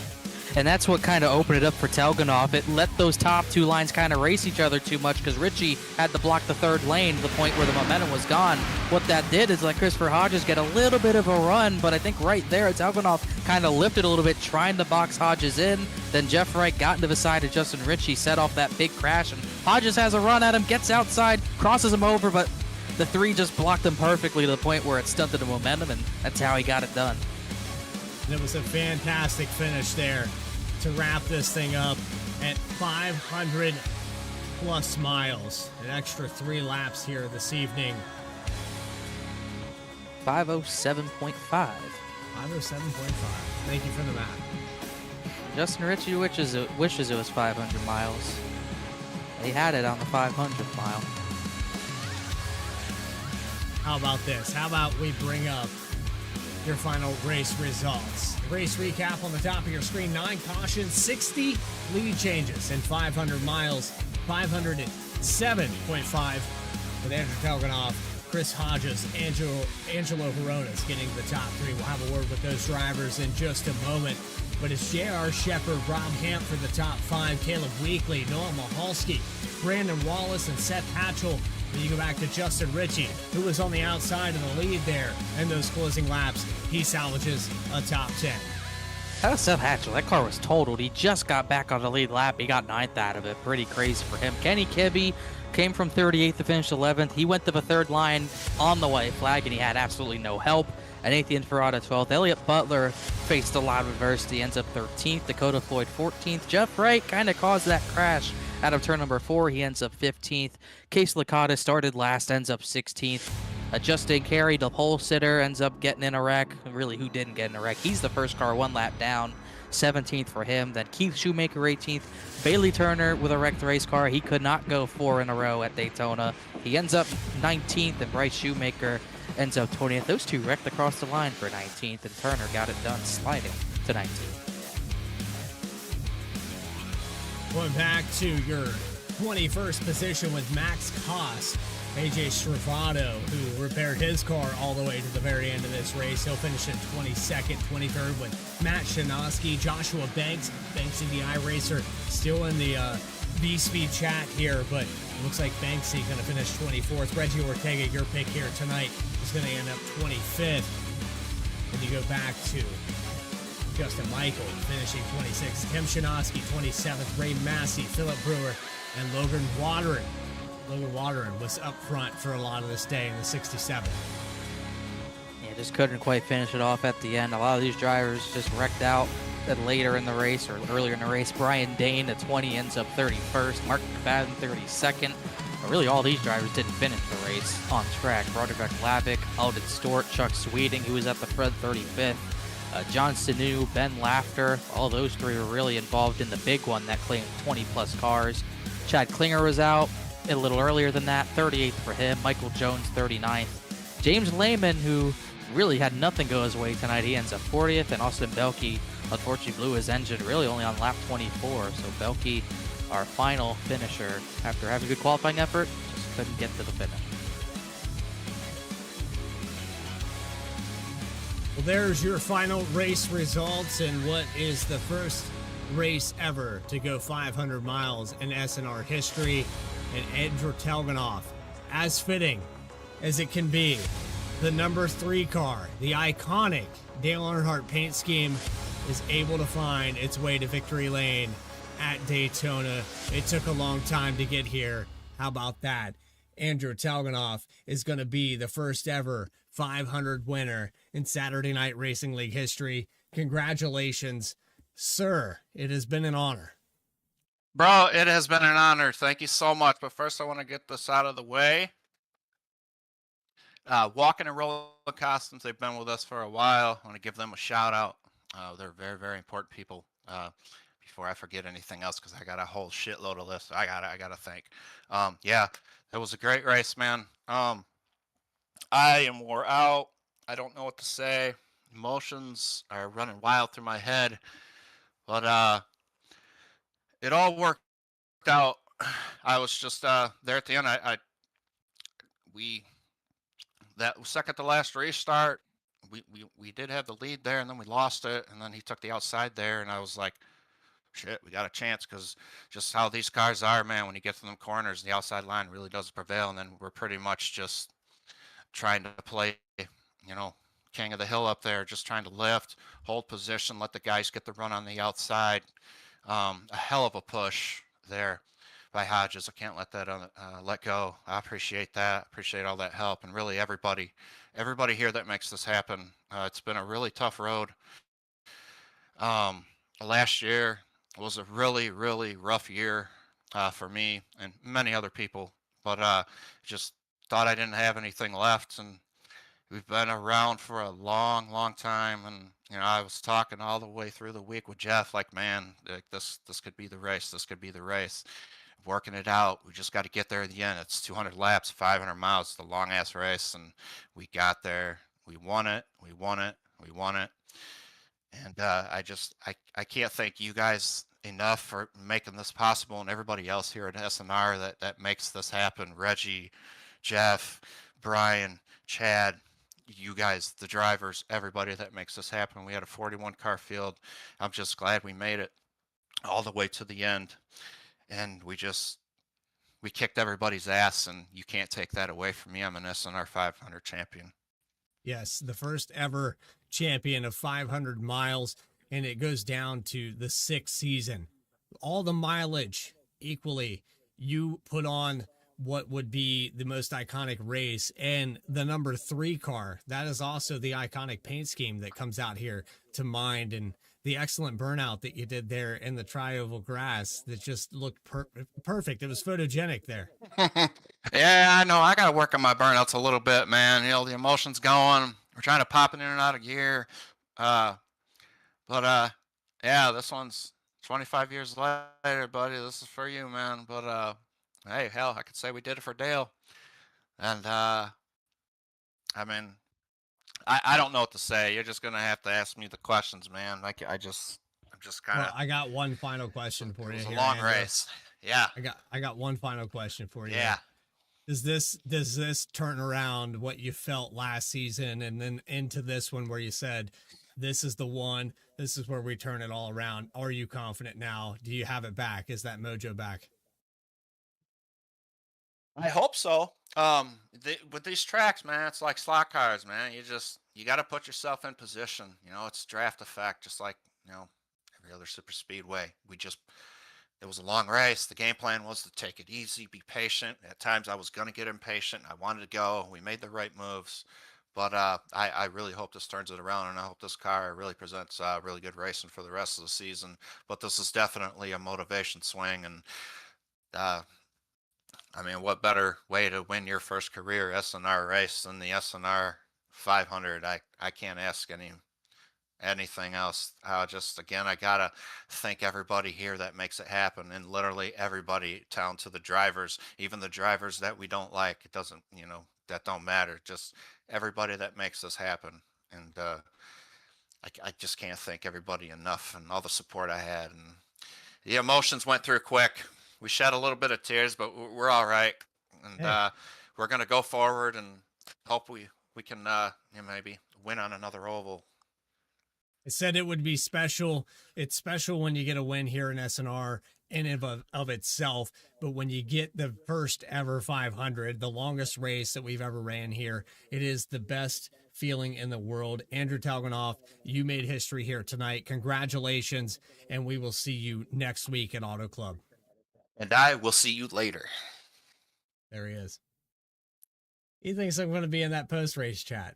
I don't know if I don't know if I have it in me there, Connor. I think he just called you out. I think you gotta. I think I have to go there. Well, I can tell you where else we have to go. We have Christopher Hodges, and we have a camera. We do have a camera. We got him up here. So Christopher Hodges, second place finisher here this evening. And we're not going to block your face. We got a second place finisher here. Yeah, you got to get up a little bit higher, okay? If you could just put that camera as low as possible to where the New York Giants isn't even in the frame, it'd be great. Yeah, we got Christian Key. We're going to put you side by side. Get Christian in here as well. I know he was spotting for you tonight. Get Christian Key in here. We got to find him. Tell him to join the SNR Discord, whatever we got to do. He's in the lobby, or the chat name lobby, I think. Main lobby. Where are we at? Christian Key, if you could just jump up there to the waiting room. I know he's giving us a wave there, but if you could jump up to the broadcast waiting, we'll get you in here. Now, if anything here, Christian Key, Christopher Hodges, you guys put on a fantastic show. I saw a lot of emotions. There was a roller coaster all night. And Christopher, I'll let you answer this one first. You guys went from the back of the field, the front of the field, back to the field. 500 miles, a lot can happen in this race. Yeah, definitely. Our goal at the start of the race, we had Ben Laughter and Brandon Wallace with us in our chat. And just in the back, saving fuel. We really didn't have a good qualifying start. And usually in these SNR races, I just try to learn as much as I can at the start of the races. And main goal was just to try to save some fuel in the back. If it went green the whole way, which wasn't a very good odds, but you always have to have that in the back of your head to save some fuel. And we were going to be able to make it a little bit farther than others and take a little bit less fuel at the end of the race. But with the caution coming out, kind of like at 1/4 the way through, we were like, you know what, we'll keep saving, but we'll just, as the race went on, more people got taken out. So we were just like, at this point, we'll go when we need to. We don't need to be as aggressive. And that put us in position. I made a mistake on pit road, but was already going to take tires then because I knew they were probably just going to wreck again with how chaotic the racing was and the bump drafting, all that kind of stuff. So I did make a mistake, but it kind of worked out in the end, kind of make my way up to the front. So it was definitely a good momentum booster for next week. And right now I'm just gonna soak all this in because this is great. And Christian, I asked in the VRX chat, general chat, I was like, hey, does anybody want a spot and crew chief for me? And he was the only one to say anything or message me, but he messaged pretty quick. So but yeah, he I've been trying to help him as much as I can, and he always helps me. So we've got a good friendship going on, and he did a really good job tonight. I just we're kind of learning together. I've crew chiefed spotted for him before, and we learned throughout the race how we were going to do it and what kind of information I needed. And at the end, it was great. So, well, I want to go back to before we had cameras here provided by Christopher Hodges. We had cameras with Christian Key. And at one point, Christian Key was combing his beard. At another point, he was standing up behind his chair, giving us a wave. That's where the emotion part, that roller coaster of emotion, there was just so much to process, so much to think about. And Christian, you know better than anybody else, these races are not a given. You could be in the best position you could ever imagine, and then something that's beyond your control happens to you. You're repairing your car for 20 plus laps. You end up done. Anything can happen here. So how is it for you personally watching Christopher Hodges make moves? I feel like maybe you were the reason that he went to the outside there in those closing laps. Yeah, I saw an opening in front of K Weekly and I just told him to go for it. It was now or never. And I've got experience about getting wrecked on super speedways. I mean, you saw it through the VRX World Cup, and I honestly feel like I made a very big impact for Chris in this race. Well, and you put on a lot of great broadcasts here on VSPEED in VRX, and we watched the luck go back and forth. In fact, it was me and Connor up here in the booth during all of that, and you spotting here, so you're a very familiar name here on VSPEED. But one final question here, and I got to go back to our driver in the cockpit. It is Christopher Hodges getting the second place finish to start off the SNR Cup Series, a 500-mile race. You hear that on the radio. You hear that all race long. Take your time. It's a long race. It almost seems like blah, blah, blah at the end of this thing when you come down to 10 to go. Oh, yeah. Me and Brandon were kind of just waiting. we were contemplating on when we were going to go. He was a little bit ahead of me or behind me in a couple of different places during the restarts. So got down to 10 to go. We were like, we have to stay up here. I was keeping track of how many people were on the lead lap too. Just see how much help we were going to have. I knew there was a couple drivers damaged. So I knew that that was going to be a pretty good indication of how much help we were going to have for the on the outside. And when I made that move, I knew at least Christian gave me the go ahead, and I went in and just took it because I knew that outside lane we were going to be able to get some momentum going, and we at least had a couple rows. So I was able to just get through there, and that's really what propelled me to get to third and push Andrew to the win there. Wish I would have had a little bit more help, not had the field crash behind me, but yeah, I mean, I'm just so thankful. This is I came here to win, obviously, but second still feels pretty good, and yeah, it's pretty special. We had a lot of Juicy Spider Studios members cheering you on in the chat and letting you know. Well, I even voiced it there with the final restart that go ahead and shout out a name. And Hodges filled up the chat for probably a good 8 minutes. It's just everybody saying that this is the guy. Even guys from VRX were in here saying that the 15 car was the one to beat. Just one position shy. It's a great start to the season. I'll put you guys back side by side. We'll see how good in sync you are. How good do you work together? I want you both to try to shout everything out that you can before we let you go. Alrighty. So first off, one thing, Walk and Rolling Costumes.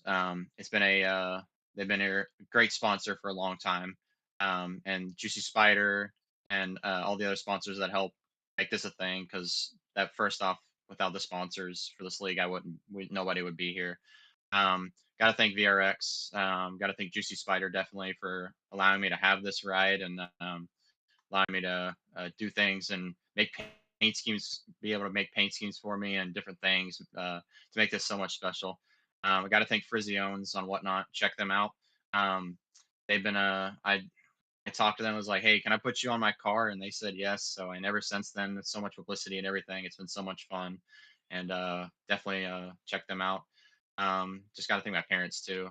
They always watch these races, and it's so much fun to go back and watch these. So we're gonna have a long recap tomorrow, and definitely had a couple times where I led. So, but yeah, it's just so special. I'm so blessed. Yeah, thank you for everybody in VRX and everybody that's supported me. And the wheel I have right now is because I won the World Cup 2 years ago or so. So there's so much that have gone into this, and I don't get a lot of seat time. I do the work and all kinds of stuff, and this is basically the only league I get to run during the week. So definitely blessed, and I don't know what to say. Well, I just want to say thank you to Chris for allowing me to spot for him. I thought you were going to say, I wanted to say thank you to Chris for letting you talk for 1 second there. I mean, he just, he didn't had get to go talk. through. I had a lot I was already planned. Yeah. Yeah. Christian, you got to talk all race long, and this is his time. All right. You said all the words that you needed to say. You got him where he is. That's all you got to do. That was your job. He didn't ask for somebody to do his post-race interview. He asked for somebody to spot for him. All right. Well, we appreciate you guys up here, and we look forward to seeing you next week at Auto Club. I don't know if Christian Key is going to be back up here, but it seems to be a match made in heaven. We'll see you in 1 week's time. Thank you, VSPEED. Thank you. There's Christian Key as the spotter. Christopher Hodges getting second place here tonight in the first ever SNR 500. We have one final interview to move on to, and it's going to be your third place finisher, Angelo Horonis. And I've been side by side with this 29 car. In fact, I might have held him up a little bit in Atlanta, but Connor Horn has caught up with him on pit road. Oh, from someone who has never held up Angelo Horonis at any point, obviously. Angelo, P3 for you, one of your best finishes in the series, so close yet so far. You weren't really in the battle for the win. You kind of came through the crash to get P3. Led 11 laps, though. We're at the front. What more did you need to get the victory? Yeah, first off, big shout out to Banks. He was committed to help me get to the best finish possible, and it ended up in P3, so thanks to him. But yeah, that was definitely a marathon. That was definitely a fun race from my perspective. But yeah, whenever you're stuck in some of these lanes, there isn't really too much you can do. Like whenever I was out front during that one stint, we were all just neck and neck, and you couldn't make too many moves. You kind of had to hope that someone just slipped up a bit in the draft. But yeah, I thought the first half of the race, I was working with my teammates, and I thought we were doing a really good job, like when it came to conserving fuel and just track position. But I'm not too experienced when it comes to these longer races, so this was definitely a good experience, and it actually makes me want to do more of these in the future, but probably not anytime soon. See if there's another SNR 500, you'll probably have to do that one. But either way, you end up getting third out of it. Banks, 8 laps down, ends up helping you out with clean race cars. So obviously, big props to him. You restarted 12th on the final restart, but a lot of those final restarts just kept getting like 3 or 4 laps, then crashing. You got some damage, had to pit, and just weren't getting green flag laps. How frustrating was that? Just really not having the laps to get up there and make a run. Yeah, I don't know what lap it was, but the one where I got involved near the front, I thought my race was over there, but I ended up getting not as much damage as I expected. So that was a good sign to see what I can do there at the end. But yeah, with these plate races, I mean, it's just, you just never know what you're going to get. I've had a lot of these races where I always ended up in some and always ended up in the 20s or 30s, but this was just one of those that I got a P3, so I'll take what I can get.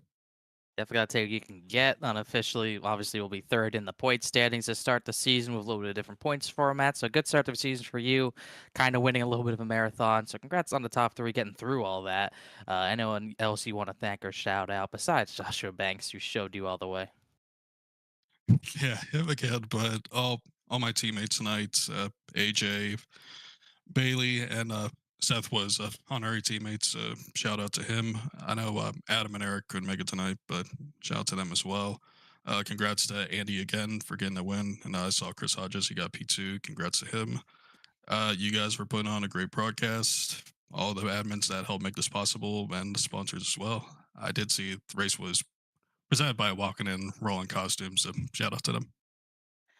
Well, you end up 61st start in the series. You end up with your 8th career top 5. Maybe that first win's coming this season, Angelo. Congrats on that. Thanks for talking to us. See you next week at, I believe, Auto Club. Will do. Thank you, man. Yes, sir.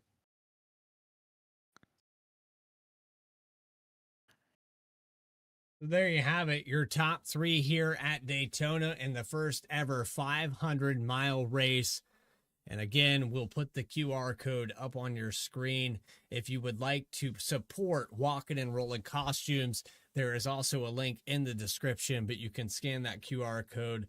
It's all by donation. Walking and Rolling Costumes was founded several years ago with Reese and Lon, and they have put on together this a phenomenal product, and it's all nonprofit. It's all by donation across the entire country.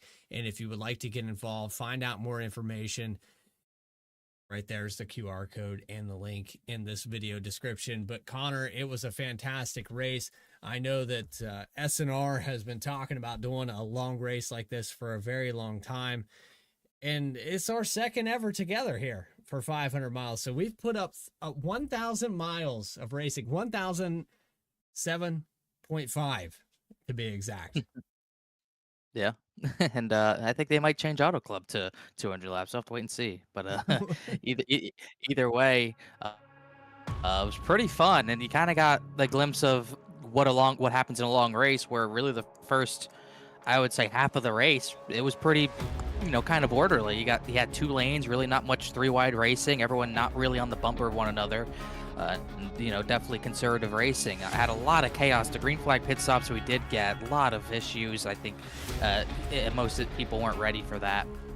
So, that was a big thing. And then the second half of the race, the intensity turned up as more people realized we weren't having that many pit stops to go. Everyone was trying to push hard, get to the front, caused a lot of big crashes. Obviously, the wreck at lap 123, maybe the biggest in series history, with a car in the fence and everything. And at that point, it just snowballed. Attrition rate picked up. A lot more crashing, a lot more aggressive bumping. And it just eventually got to the point where there really weren't that many people left in contention. But Angelo Horonis was one of them that stayed in contention. Andrew Telganoff, one of the only few guys who kept their car clean majority of the race, and said at one point near the end of a race, it's just going to be down to who keeps a clean car, and the 3 car was able to do it. You can catch all of the racing of the Saturday Night Racing League presented by M&J Distributors live here on VSPEED. We have covered 5 seasons consecutively, and we're looking to do season number 6 with the longest race here at Daytona.